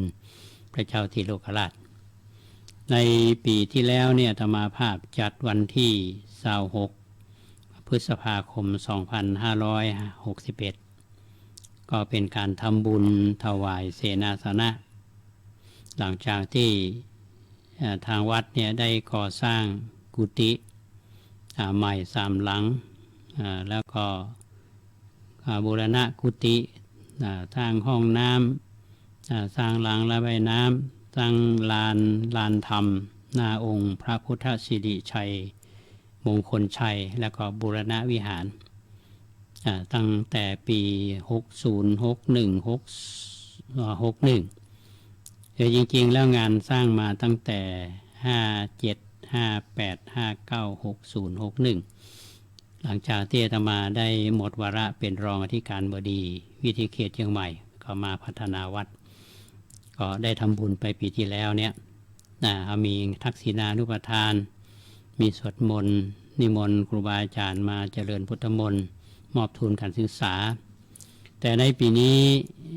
วันที่26พฤษภาคมเนี่ยก็เป็นวันตรงกับวันอัฐมีบูชาเป็นวันพระแล้วก็ที่สำคัญนั่นคือเป็นวันชาตการของพระเจ้าทีโลกราชซึ่งว่าง่ายก็คือเป็นวันเกิดเป็นวันเกิดของพระเจ้าทีโลกราชอาตมาก็ถือเอาวันที่26ก็เรียกว่าน่าจะเป็น26ของทุกปีมาเป็นวันกตัญญูเนี่ยนะด้วยเหตุเนี้ยในปีนี้ก็จึงได้เอาวันที่16เนี่ยนะเป็นวันทำบุญซึ่งตอนเช้ามีทำบุญตักบาตรแล้วก็มีทักษิณานุปทานเจริญพุทธมนต์สืบชะตาหลวงแล้วก็ถวายจตุปัจจัยทายธรรมแด่พระสงฆ์ทอดผ้าป่า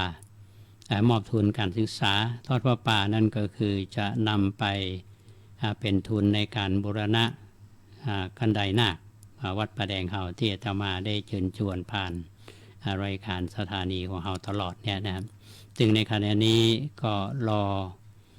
ความพร้อมนิดหน่อยก็คือทางคณะวิศวกรรมศาสตร์มหาวิทยาลัยเชียงใหม่โดยท่านผู้ช่วยศาสตราจารย์ดร.ณัฐ วรยศท่านคณบดีท่านได้เดินทางมาสำรวจเบื้องต้นพร้อมกับวิศวกรก็อยู่ในช่วงที่กำลังออกแบบกำลังปรึกษาหารือกันรองานคณะงานสำคัญบางงานให้เสร็จก่อน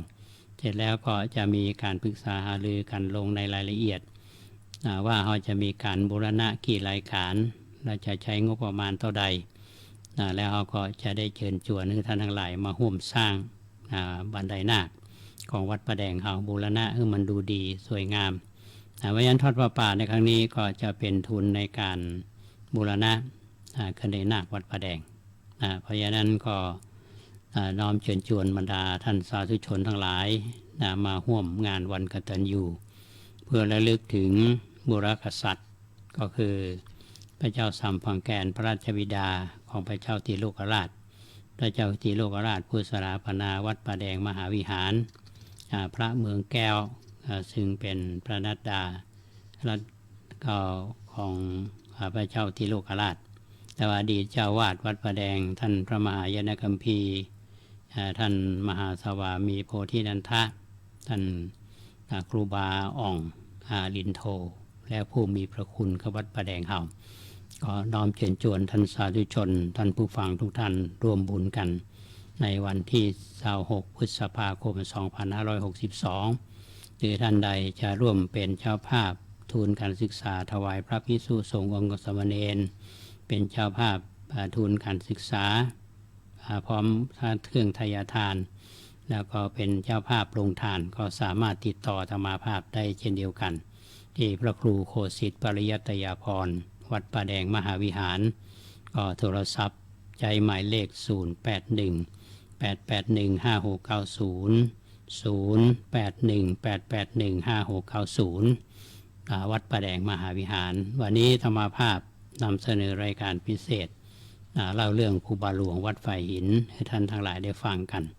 อาตมาภาพพร้อมกับคุณเกษตรเพชรสำริดบก.ก้าวหน้าทำหน้าที่ควบคุมเสียงวันนี้และขอบคุณท่านพระครูสมุวิศวัตรวรกิจโจท่านผู้อำนวยการสถานีวิทยุ 104.5 เมกะเฮิรตซ์วัดฝ่ายหินอนุโมทนาบุญกับพี่น้องท่านผู้ฟังทุกท่านที่รับฟังรายการนี้และทุกท่านที่ติดตามทาง Facebook ของอาตมาภาพขอความสุขสวัสดีจงบังเกิดมีแก่ท่านผู้ฟังทุกท่านขอเจริญพร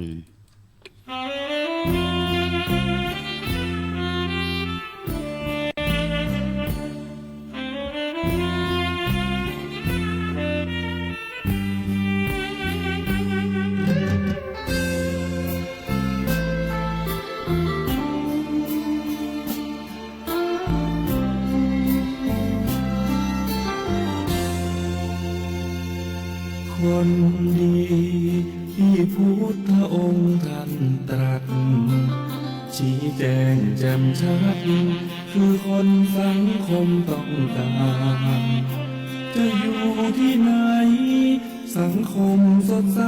ชื่นบานช่วยกิจการสังคมมนุษย์เจริญความดีทางของสัตบุรุษดีไม่เสื่อมทรุดคุณค่ามากมายเหลือเกินทุกยุคสมัยที่ใดใครก็ขอเชิญบทบาทก้าวเดินสังคมมนุษย์ศรัทธาใช่แล้ว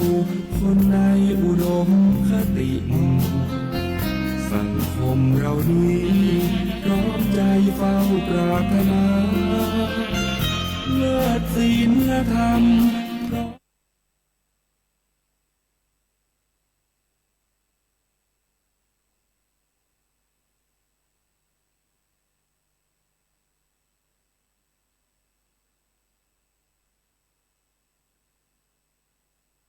สมัยที่ใดใครก็ขอเชิญบทบาทก้าวเดินสังคมมนุษย์ศรัทธาใช่แล้วคนในอุดมคติสังคมเรานี้พร้อมใจเฝ้าปรารถนาเลิศศีลธรรมสมัยที่ใดใครก็ขอเชิญบทบาทก้าวเดินสังคมมนุษย์ศรัทธาใช่แล้วคนในอุดมคติสังคมเรานี้พร้อมใจเฝ้าปรารถนาเลิศศีลธรรมสมัยที่ใดใครก็ขอเชิญบทบาทก้าวเดินสังคมมนุษย์ศรัทธาใช่แล้วคนในอุดมคติส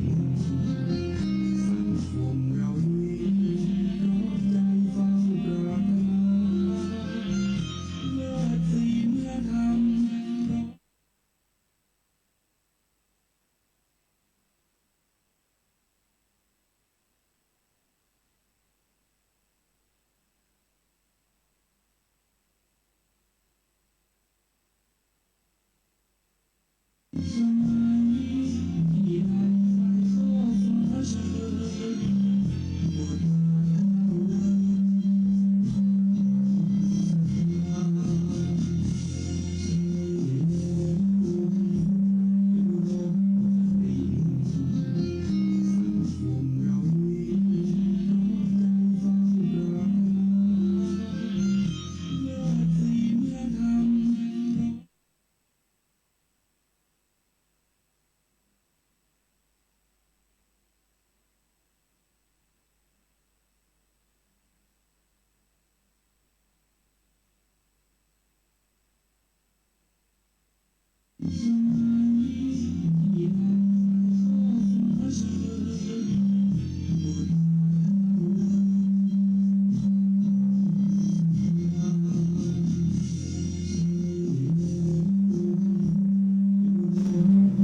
วิทยวัฒน์ทิโน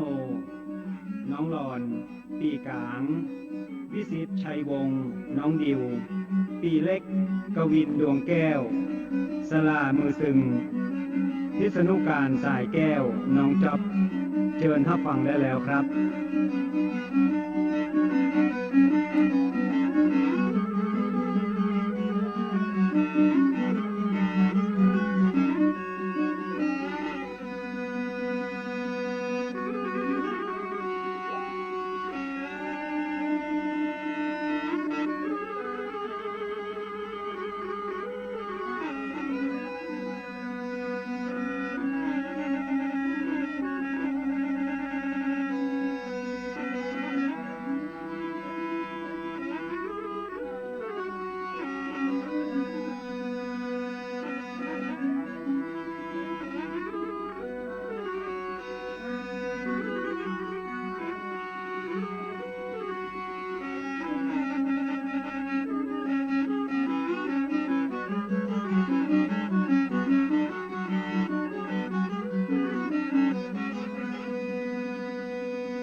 น้อมรำลึกบุญญาบารมีคุณงามความดีพระมหาเถระพระเดชพระคุณพระอภัยสารทะคนคารวะอยู่ตลอดกา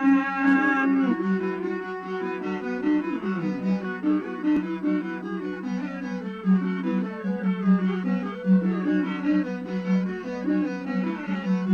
เจ้าเฮยกับครูบาตนผู้ยิ่งใหญ่และอยู่ในใจของเราสังฆะครูบาโสภาพระอภัยสารทะน้อมการวะคุณงามความดีถึงแม้ท่านจะมรณภาพไปเมินขนาด179 ปีเป็นดวงดาวที่แผ่วพราวสีงดงามบ่มีวันล้นจากฟ้า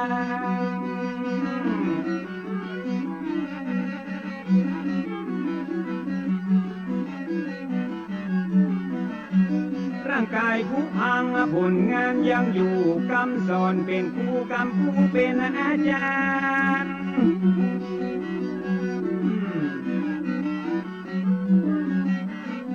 ไปนะชีวิตคนเฮามนุษย์บ่ได้สิ้นสุดก็เพียงแค่ความตายเพราะว่าความดีมันบ่สูญสลายไปกับร่างกายยิ่งใจเฮานั้นยิ่งเมินก็ยิ่งทวีคุณงามความดียืนยงคงมันเหมือนท่านครูบาผู้อดทนอดกลั้นต่อสู้ฝ่าฟันผ่านมาได้ต่อสู้เพื่อเราสังฆะเสียสละเพื่อพระศาสนาปัดเป่าปกป้องเมื่อมีภัยมาประมุขสังฆาล้านนาก่อนทีขอน้อมสะดุดีสิทธมุนีผู้มีบทบาทนี้และน้อสาธุน้อม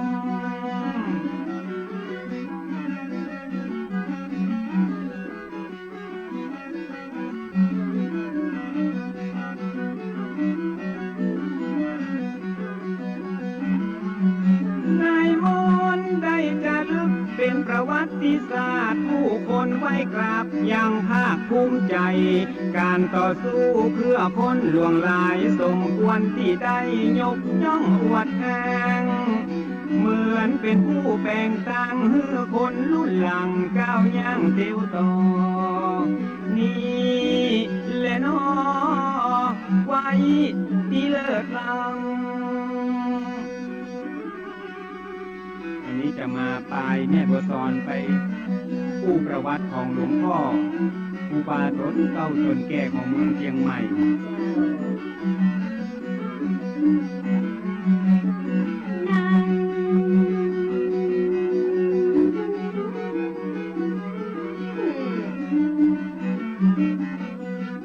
ประวัติศาสตร์ล้านนาจะลึกแล้วหูสิกภูมิใจอย่างยิ่งต้นไม้จะห้อมว่ามีการมีกิ่งแจ้เชื่อกะที่มายอมวิ่งหนีซื้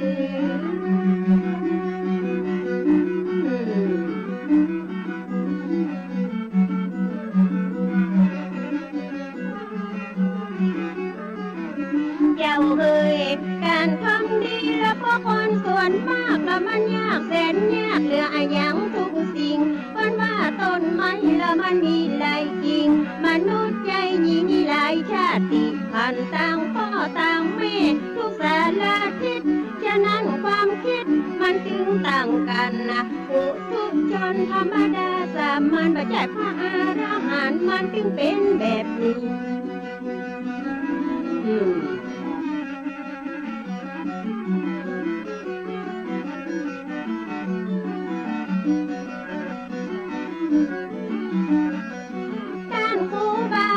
สู้ดิ้นรนมุ่งมั่นอดทนเพื่อศาสนา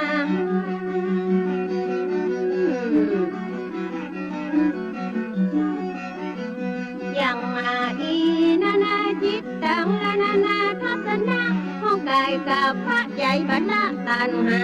มีโลกกดหลงอยู่ตลอดเวลาโยมจะนำพาเราไปสู่ความขัดแย้งบอกว่าไปนอกบอกว่าไปในหาเรื่องใส่ไฟคอยจะกันเก่งอ้นว่ามาแล้วมันหันตรงเฮงคอยมันเห่าสุดวันสุดคืนเหมือนพาพุทธขาดเป็นกรมและผู้บาแล้วก็พร้อมเอามาต่อบิดเป็นคืนตุเจ้าสั่งข้าและถ้าบ่มีจุดยืนและสถาแตกตื่นแยกกันกาบไฟตัดหัวยังเหลือเยื่อใยทิศต่างไปเตะใจได้เตะนี่เลยน้องยานี่เลยน้อง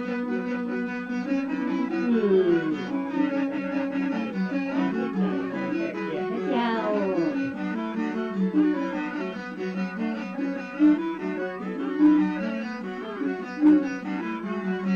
นายมนต์ผู้บ้ามีจุดยืนและว่าสิทธาคตย่อมประโคตแน่บอกว่าคือไผมันขึ้นอยู่กับความเชื่อในจิตใจไผจะเลือกใส่ฝ่ายใดก็ได้ขอคือได้เป็นคนไทยมีรัตนไตรนั้นเป็นที่พึ่งเลยน้องไว้เลยน้อง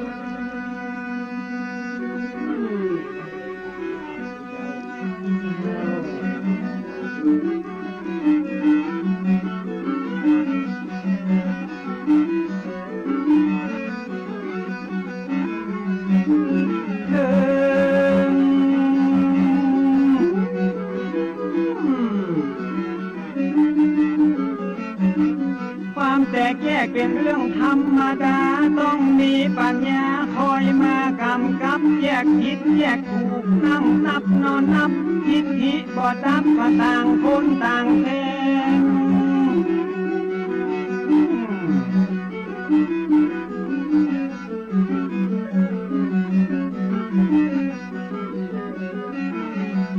แจ่มแจ้งความขัดแย้งเกิดได้ทุกเวลาต้องมีปัญญาเป็นตัวกำกับต่างฝ่ายต่างถอยตั้งนึกนอนนับ ต้องยอมรับพร้อมฮืออภัยครูบาได้ทำไว้เป็นแบบอย่างครูบาได้สร้างเพื่อพระสงฆ์ทั้งหลาย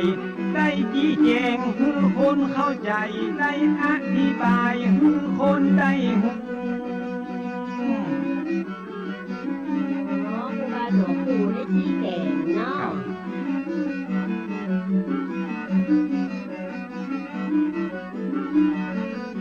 แล้วจะช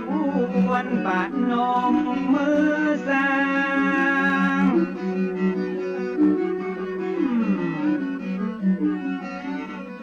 ครูบาโสภาผู้ดูแลศาสนา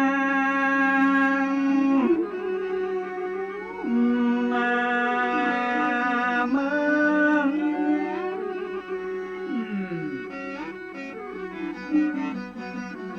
สิบนิ้วจะก่อนยกมือยกก่อนที่จะสอบขอนมัสการขออนุญาตจากดวงวิญญาณก่อนจะเอาผลงานและประวัติมาโหมาเผยแผ่แก่สาธารณชนซึ่งมีอยู่หลายคนที่ยังบ่ฮู้หลายคนอยู่ที่ผมรู้เนาะคนที่รู้แล้วก็ฟังเพิ่มยังมีหลายคนนะที่ยังบอกหู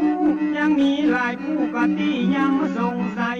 40,000บัวซ้อนมาขอถวายมาขอขยายคือพระสงฆ์องค์เจ้าตลอดจนถึงศรัทธาญาติโยมบ่ใจกำลมที่จะอมมาเล่าเป็นเรื่องจริงตั้งแต่ปลายหอดเก้ามาฮือหมู่เฮาว่าได้อย่าฟังจะได้บ่ฮู้เนาะอย่างน้อยก็ได้ปลุกจิตสำนึกเพื่อได้ระลึกนึกถึงความหลังก็ฮือไทยเลือกพักยังคนเรื่องเก่าหลังคือคนตอบโต้เพื่อเอาไว้เป็นกรณีศึกษาถึงจะผ่านมาตั้งแต่ปีมาโอ้นั่นเอง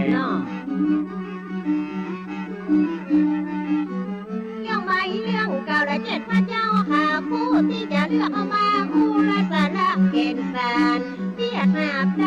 บ่มีไม่การมาบ่มีอันบ่ต้องเอามาอวดเพิ่นว่าเขาละมันสุขในไหละบ่ได้สุขในละตากาซาหวดหมอกตุเจ้าไข่ซีละหมอกไข่โยมไข่อวดที่ว่าเอามาอวดอันนั้นบ่มีสาระที่ไหนเนาะเจ้าแต่นี่มันเป็นเรื่องดีมีสาระเรื่องของตุพระและเพิ่นบรรดาเราก็ประวัติของเพิ่นแล้วก็มีพี่น้องเอาเล่เอามาสอนคือพี่น้องยาวบ้านมาดุมสังฆนายกะสุภาประวัติมีมาแต่เดิมก่อนนั้น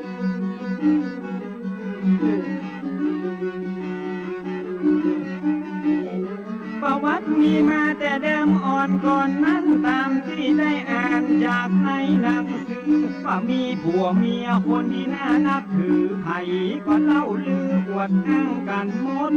ผัวชื่อว่าป้อนานอินตะเคยบวชเป็นพระใจสะอาดหมดจดเมียชื่อสอนใจบ่หอนกดบ้านอยู่ทางวันตกของเวียงเปิดกับเจ้าบัวซอนเจ้าหน่อกับเจ้าบัวซอนนี้นะเจ้า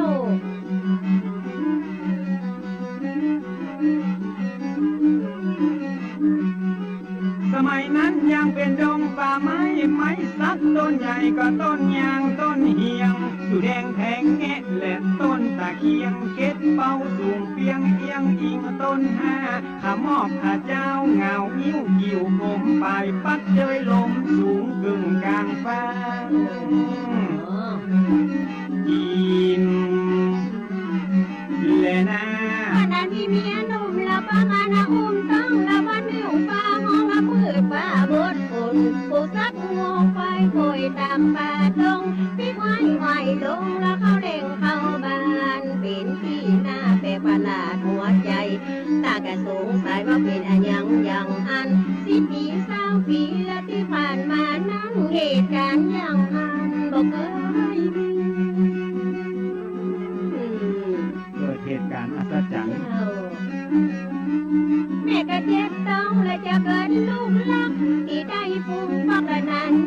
อบปีตาพันอังคารละเดือนเป็ดปอดีละคืนรำปีสีมาลองมาเม่นมันพอสอ2 3 7 4นั้นตามเมษอนเกิดถูกมาพร้อมเหตุการณ์นั้น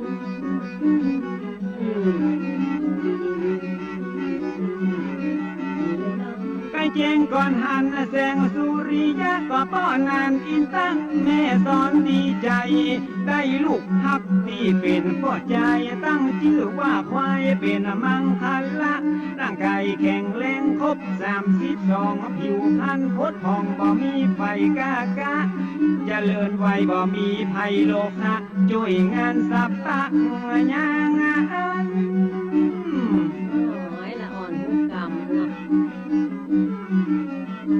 เต้นตีนเต้นมือบอกว่าถือว่าติ้วถึงตัวน้อยนิ้วกำแผ่นซิวแผ่วควานหับน้ำโบนลัววาดเฮือนเดินจานห้องใจเนี่ยการมาพื้นตานมาวันใดบ่ได้บังคับ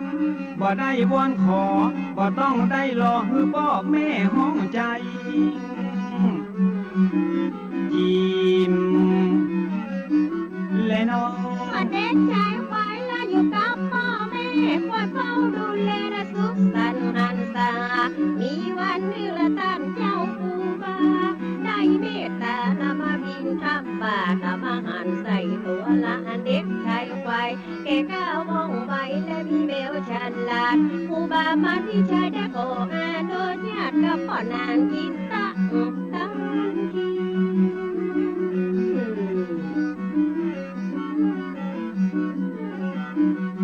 เป็นละขยมละห้ำเยียนอ่านฝึกฝนสันดานกองเก่าคักสี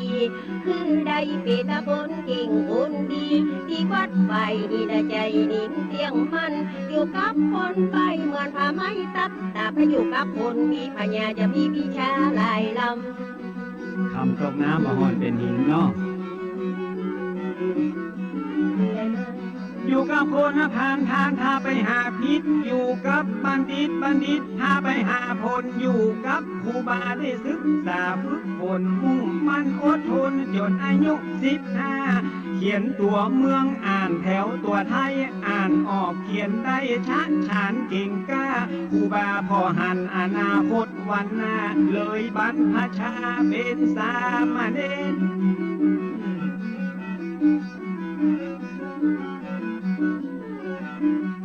สู่ร่มเงาผ้ากาสาวาพัดท่องมนต์ทำวัดเคร่งครัดตามเกณฑ์พยัญชนะสละวักเวนแม่นตัดชัดเจนเป็นที่อวดอ้างอักขระวิธีบาลีนักธรรมเก่งแค้มชำนาญบ่ผิดพลาดพลังเก่งขนาดเนาะยิ้มมาบ้านละพ่อชาละเป็นศิษย์ภาคอดเอียงหูจนหมดยกของหลากหลายภาษาบาลีวิธีบุญละกระจายธรรมะวินัยกันและพระไตรปิฎกสามารถตอบตัวอักษรศาสตร์ภาษาคตศาสตร์นานาก็บาขาดบาตุกท่านได้ศึกษาเป็นมหามรดกตกทอดสืบเกินนะเมืองมา179 ปีมาถึงมาเยอะน้องยังมาสูญหายแต่เมื่ออายุ22 ปีครบกำหนดก็ได้อุปสมบทตามความเมตตาของพระอาจารย์ท่านเจ้าอุบายิ่งเพิ่มศรัทธานักหนาปาปานะพระมหาเถระสวามีนันนาปิพระอุปชาติวัดป่าเด้งแห่งนั้น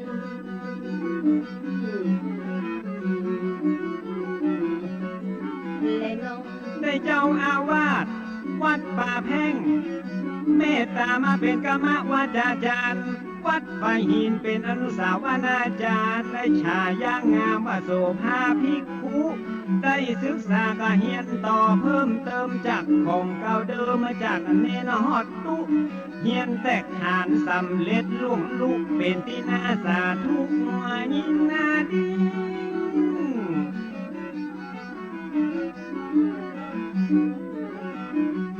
ได้ห ห้ามเฮียนต่อไปนั่นเล่าเป็นตูเจ้าได้ประมาณ1 ปีครูบามาแล้ววิชัยก็ได้สิ้นชีวีได้รับหน้าที่แต่นะครูบาเจ้าเป็นผู้สืบทอดเจตนาลมพ่อพระน้อยขยมเป็นผู้นำเป็นเก่าจีนและน้อง ตั้งแต่ปีพศ239เป็นเริ่มทำตามแบบพระครูบาอาจารย์ครูบาโสภามีวิชาเตกฉานตั้งกรรมนามฐานและอาการละจัดการเวลาตั้งการศึกษาเกษาบดินดาและเราสังฆะมูลกัดยายและวิทยาสามัญญาพิธานนั้น ว่าเจ้ารู้หลายแขนงวิชา ตอนนั้นห้องว่ากันสถาเป็ดมักใครคือวัดละมีครบองค์3สร้างต้องรอบรู้ละได้เป็นผู้นำมีพระธรรมละพิเศษนำนาวัดบ่มันคงสูงว่ามีบทบาทพุทธศาสตร์ก็จะตกต่ำยาถ้าบอกเก่งเต้หน่อยเนาะ ครูบาโสภาได้รับการยกย่องเป็นผู้จบทองกหลากหลายสาขาพระไตรปิฎกอัฏฐดีกาวิปัสสนากรรมฐานเข่งครัดจบนิรุตทางอักษรศาสตร์เอาสูตรนักปราชญ์และการปฏิบัติท่านเอาเงิมหาอยู่ตั้งหลังวัดบำเพ็ญวิปัสสนาถึงวันเงิมหาหลังวัด เอาปฏิยัติปฏิบัติปฏิเวทเป็นขอบเขตและเป็นพื้นฐาน พุทธศาสตร์จะอยู่ยั่งยืนนานวัดเป็นสถานที่น่ากลับไว้ คนบ่หูบ่มีผู้นำคนบ่มีคุณธรรมบ้านเมืองจะฮ้อนหายจิมและน้อง นอกจากด้านปริยัติและด้านปฏิบัติสิ่งสาราสาธารยังหูภาษาเสียงนกเสียงหนูเสียงไก่เสียงกาถ้าตั้งนึกกับถ้าก็เข้ามาหาอดครูบาท่านเก่งเวทมนต์กัดหาเหาะหืนไปมาบ่ต้องได้ที่ลดกัดหาโคเป็นร้อยบทฟันบทบ่ต้องจดยำใดถ้าได้เป็นสมัยไปเที่ยวเนาะ เสียงนกเสียงกาได้เฮียนหูมาเพิ่นมีตำราจากโบราณอาจารย์ต้องอาศัยและในปัญญาญาณตั้งกับละมาทานฉะนั้นเกกะหูแต่มีแต่ในอดีตตะการในปัจจุบันเข้ามาให้ยืนยันตา ถึงวันนี้ถ้าจะเขียมได้ไหมเนาะ เจ้า แถมมาเรื่องนั้นก็หันกันจะ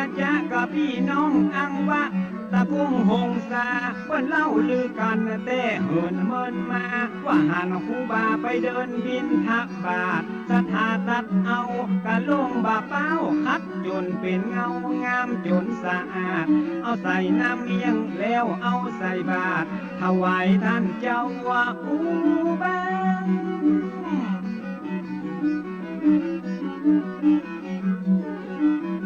พ้องใครพิสูจน์เอากะลงเกิงนั้นแล้วก็เดินทางมาเสาะถามหามาปะกะลงบาเป้านั่นนาที่ต้านครูบาไฟหินดังอันเจ้าว่าครูบาเหาะเหินเดินอากาศไปบินทบาทที่อังวะอุ่นนั้น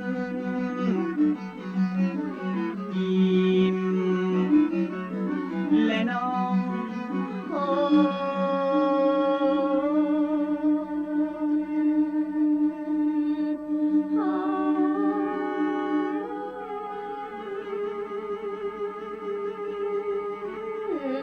ความดีที่ทำไว้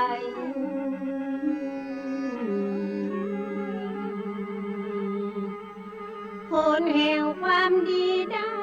มาตอบสนอง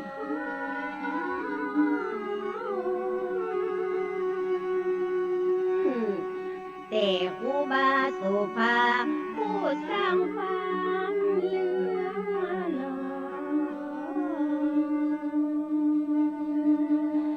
ศาสนาบวรและศรัทธาเจ้าบ้านทางการใดน้องถวาย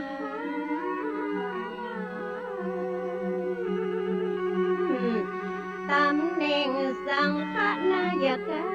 ดังอัน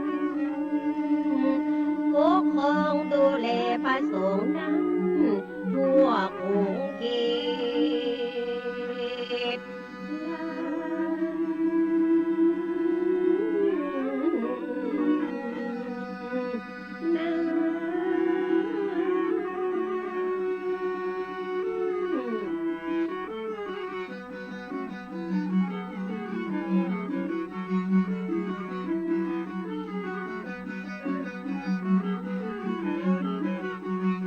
เก่งบริหารจัดการทุกด้านตั้งวัดตั้งบ้านไปนอกไปในความดีมีหลายไทยก็ชอบสู้แต่มีความรู้เก่งการปกครอง ตั้งการได้มองหันความจริงอาการมีประทานนำหน้าพระเจ้าวิจารยาล้นถวายตำแหน่งเบื้องบนสมานาศักดิ์เทระเป็นปฐมสังฆนายกโสภา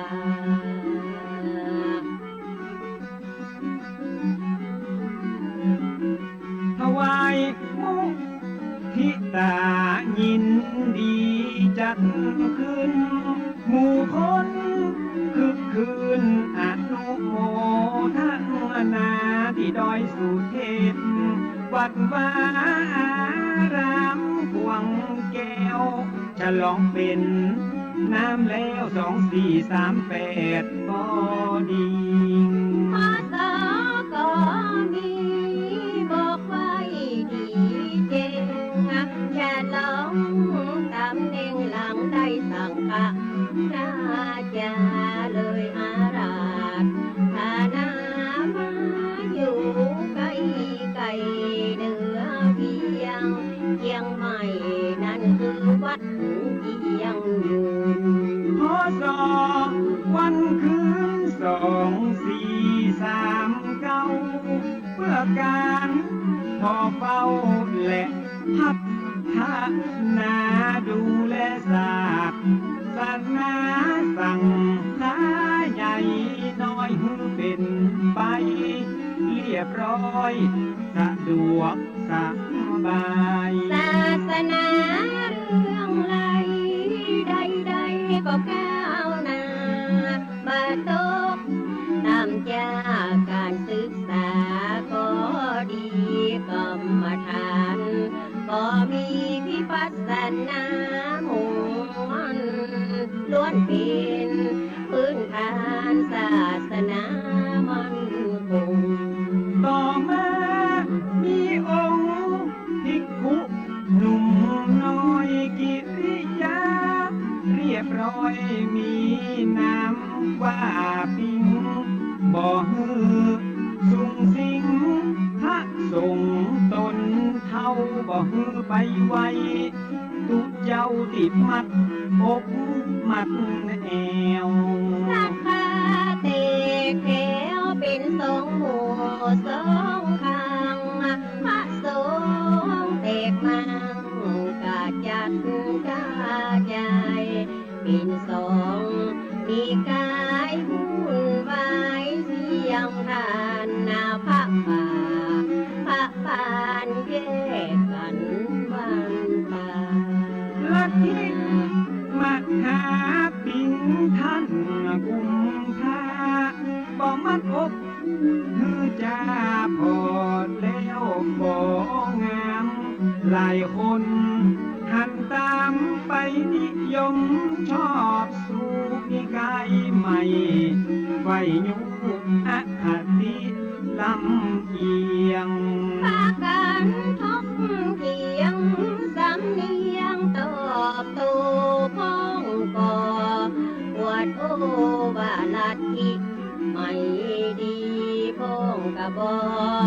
ยอมนี้ว่าเก่าดีดังอันหน้าต่างบ่คัดค้านขัดแย้งบ่มาชมให้บ่ประนอมปานีโอบเพื่อหันแต่นอกเนื้อบ่หันไปในต่างคนต่างใจว่ากัน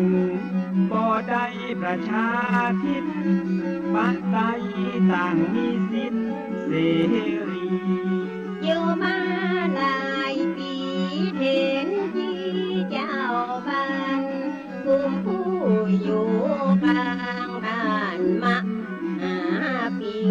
ล่องใต้จากเพียงพิงไปพอตำแหน่งไว้ท่าท่านมาหาปิงได้เป็นเจ้าหน้าที่ที่ศาลละคุณเป็นตำแหน่งใหม่แม่เจ้านายล้านนาหลายผู้หลายคนต่างก็น้อมตนเป็นสิทธิ์ชิดไกลเอามาหาปิงย้ายมาเจียงมันอารามและได้จักนำมีกายไม่เข้ามาละของเก่าแต่ก่อนเดิมมาส่วนทานอุบาโสภาก็ต่อต้านนะบางอย่างทำนั้นมันบ่เหมาะบ่ควรหันว่าทิพพวนบ่ควรทำอย่างอันพระป่าพระบ้านก็ทิศศาสตร์ศาสดาองค์พระศรัทธาพระพุทธเจ้าก็แยกหมู่แยกเหล่ากันอันจะใดทำดีทำไปขออย่าได้อวดอ้างมายกตนผมท่านโบราณว่าบ่ดีป่าเวนีล้านนาเก่าเกลือถ้าบ่โอ้เพื่อก็บ่ควรทำลายคือได้สูญหายไปจากโลกลานาคตวันหน้าลูกหลานของเฮาจะเดือดร้อนมองเงาจะเอาอันยังมาอ้างปากันแยกมางบ่สร้างความสามัคคีผู้บ้าก็มีเจตนาดีชัดเจนเปิดใจไปเก่งขัดแย้งวางต่างบ่ใจไปคอยแล้วหวังอยากดังนี้นาเพื่อภาษาศาสนาและศรัทธาญาติโยมจะได้สุขสมเหมือนอย่างก่อนกี้ถ้าเป็นอย่างนี้บ้านเมืองก็วุ่นวายป่าคือยิ่งใจตั้งหลายหนุ่มเท่าสับสนแต่เราเลือกหักเลือกยังยิ่งลวงพันลังป้อมกันต่อต้านพระสงฆ์เจ้าบ้านผู้เลื่อมใสศรัทธาในตัวตานอุบาโสภาตนเท่าเรื่องเก้าเงาพระมหาธีลาดูแลศาสนาสังฆาเมืองไต้เก้าเงาตนใหญ่ที่บางกอกนะครหูความสั่นคลอนเดือดร้อนดังอันมีคำสั่งมานั้นคือตั้นครูบาอาราธนาไปบางกอกเมืองกว้างเพื่อระงับยับยั้งเหตุการณ์อาธิกรศาสนา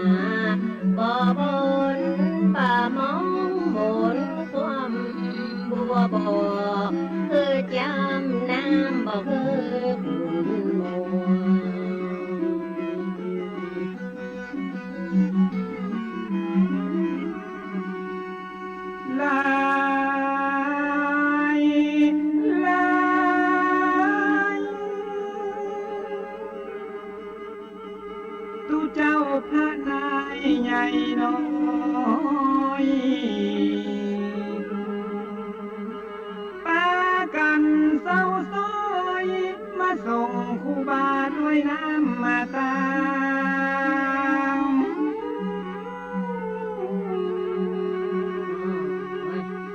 ตลอดจนถึงคณะศรัทธาหลั่งไหลกันมาที่ตาน้ำมาดังบัวปัญญาภูบาไปคัง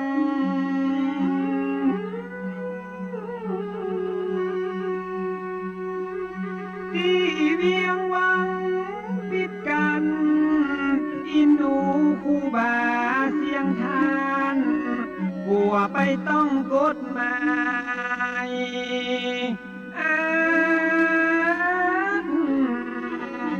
ยา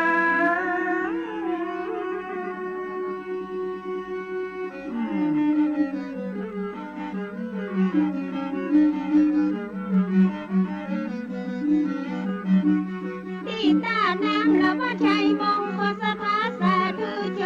นไหลหลังไก่ไก่ปากันนาเตียวย่างละมาห่วมได้ยินนาขาวหรือพ้องก็ว่าดีว่าให้ครูบาได้หับหนังสือว่าเป็นกระบฏบัดทองนับถือป้าคือโบราณนาแตกแยก ไปบอนลำปักครูบาว่าต้องประหารกลางวันแสกพ้องว่าถูกขังเดี๋ยวแยกว่าไปต่างๆนาเขาลือแพร่ไปทั่วทิศฟ้าฮือลูกศิษย์ลูกหาผู้ที่เลื่อมใสครูบานั่งเจ็ดน้ำตาย้อยอาบ ตั้งไปนะตัวเจ้าพันเน้นตีก้อยบำเพ็ญไว้กับแตกตื่นกันมาหยาบตกออกเหนือไตอะไรมานั่งสวดใจยักมงคลนังบูบาตนเมตตากาแก้วจากทุกพยายามหมดสิ้นปัญหาทุกอย่าง บางกองดูเจ้า สวดจบศรัทธากราบนบพร้อมพังบอกว่าคนยืน คนนั่งก็บ่มีตังวางเตี้ยวตึงยิงตึงใจ อดปากันดับหมดบ่เอ็กบ่เอวห่วมใจกันเป็นหนึ่งเดียวมาส่งครูบาไปบางกอก เมื่อคนนำมากันดวงหลายครูบาก็ได้ประกาศบอกเกษัตริย์พระพ่อออกไม่ออกบอกว่าไปนอกไปในขอคือหมู่เฮาพี่น้องบ่ต้องหอนทุกข์ตกใจบ่ต้องเป็นห่วงเป็นใยบ่ใจมีภัยมี เอาไปประชุมสังฆะสันนิบาตที่กรุงเทพนับเป็นโอกาสพิเศษจะได้หูดำหูแดงเฮาจะได้เสวนาหูจาพาทีที่แจงเปิ้นว่าเพชรที่ต้องมีแสงได้สามแดงหือเปิ้นได้ทอง พศ2449คนเฝ้าฟังข่าวแต่นอภัยก็ภัยหันนาให้ฝนหน้าที่ตามนักวัดเด่นท่ามกลางในที่ประชุมเป็นที่จุมนุมมหาเทนครูบาไปยินได้นั่งใจยินร่วมกับสังฆาผู้ใหญ่ พระบาทสมเด็จรอห้าประทับนั่งหน้าใกล้ตัดถามถึงความหอนหายไปในพระทรงฆ์ลานหน้าครูบาถวายพระพรตอบขั้นตอนของปัญหาชะชานไขข้อสั่งกาองค์มหาราชาพอพระไทยยิ่ง มีพระราชปฏิสันทานกับท่านครูบาหลายสิ่งจนทำมาเพื่อพระไทยมิ่งเลื่อมใสในตัวครูบามีใจแน่วแน่ดูแลพระศาสนาสนับส นุนทั้งการศึกษาของพระสังฆาทุกฝ่าย ทรงทราบถึงข้อเท็จจริงก็ยิ่งเข้ามากราบไหว้ทรงหันการเอาใจใส่และมีวินัยดีงดงามศีลาจารวัดผลงานประจับเป็นสักขีสมเป็นสิทธิ์พระมุนีควรที่อวดอ้างยกย่อง ยืนถวายพระราชทานตำแหน่งเป็นการประกาศทรงและเป็นการเชิดชูยกย่องเป็นพระราชาใหญ่โตเพราะคุณและความดีมีนักสูงเกียรติสูงศักดิ์อาโคทำหน้าที่พระสาวกของพระพุทโธของหลวง ในพระราชทินนามพระอภัยสารทะสังฆปาโมก2449หายโศกเป็นโยกใจยักมงคลกลับมาสู่เวียงเจียงใหม่ยิ่งใจพร้อมกับพระทรงหลายคนหลายลูกหลายตนต่างตั้งขบวนแห่แห่ มวลพระสงฆ์องค์เน้นไปเส้นตามลำน้ำเมบอกว่าตุนนุ่มตุนเกเลเหลืองอลามลืมลงยาวไปถึงเมืองลาปุญย้ำลุงอรุณเต็มถึงฝั่งสองถึงวัดใหญ่มงคลเนืองนองพี่ต้องมีสองฝากฝั่ง บอกว่าบนบกในน้ำไหลล้ำปากันไหลหลังบ่มีไผ่บังขับสั่งมาด้วยจิตใจศรัทธาน้อมถวาย การต้อนรับครูบามาด้วยยศถาได้เป็นประมุขสั่งฆาคงเขตล้านแน่เชียงใหม่ สังฆราชานายกะคนคารวะกลับไปศาสนาล้านนาจะได้น่าเจริญรุ่งเรืองฟ้าเดิมโตอายุของพุทธศาสนาใดมันขาดก็เสริมปริยัติปฏิบัติต่อเติมจะเพิ่มคนมาไว้กว่า ในด้านคันธทุรวิปัสส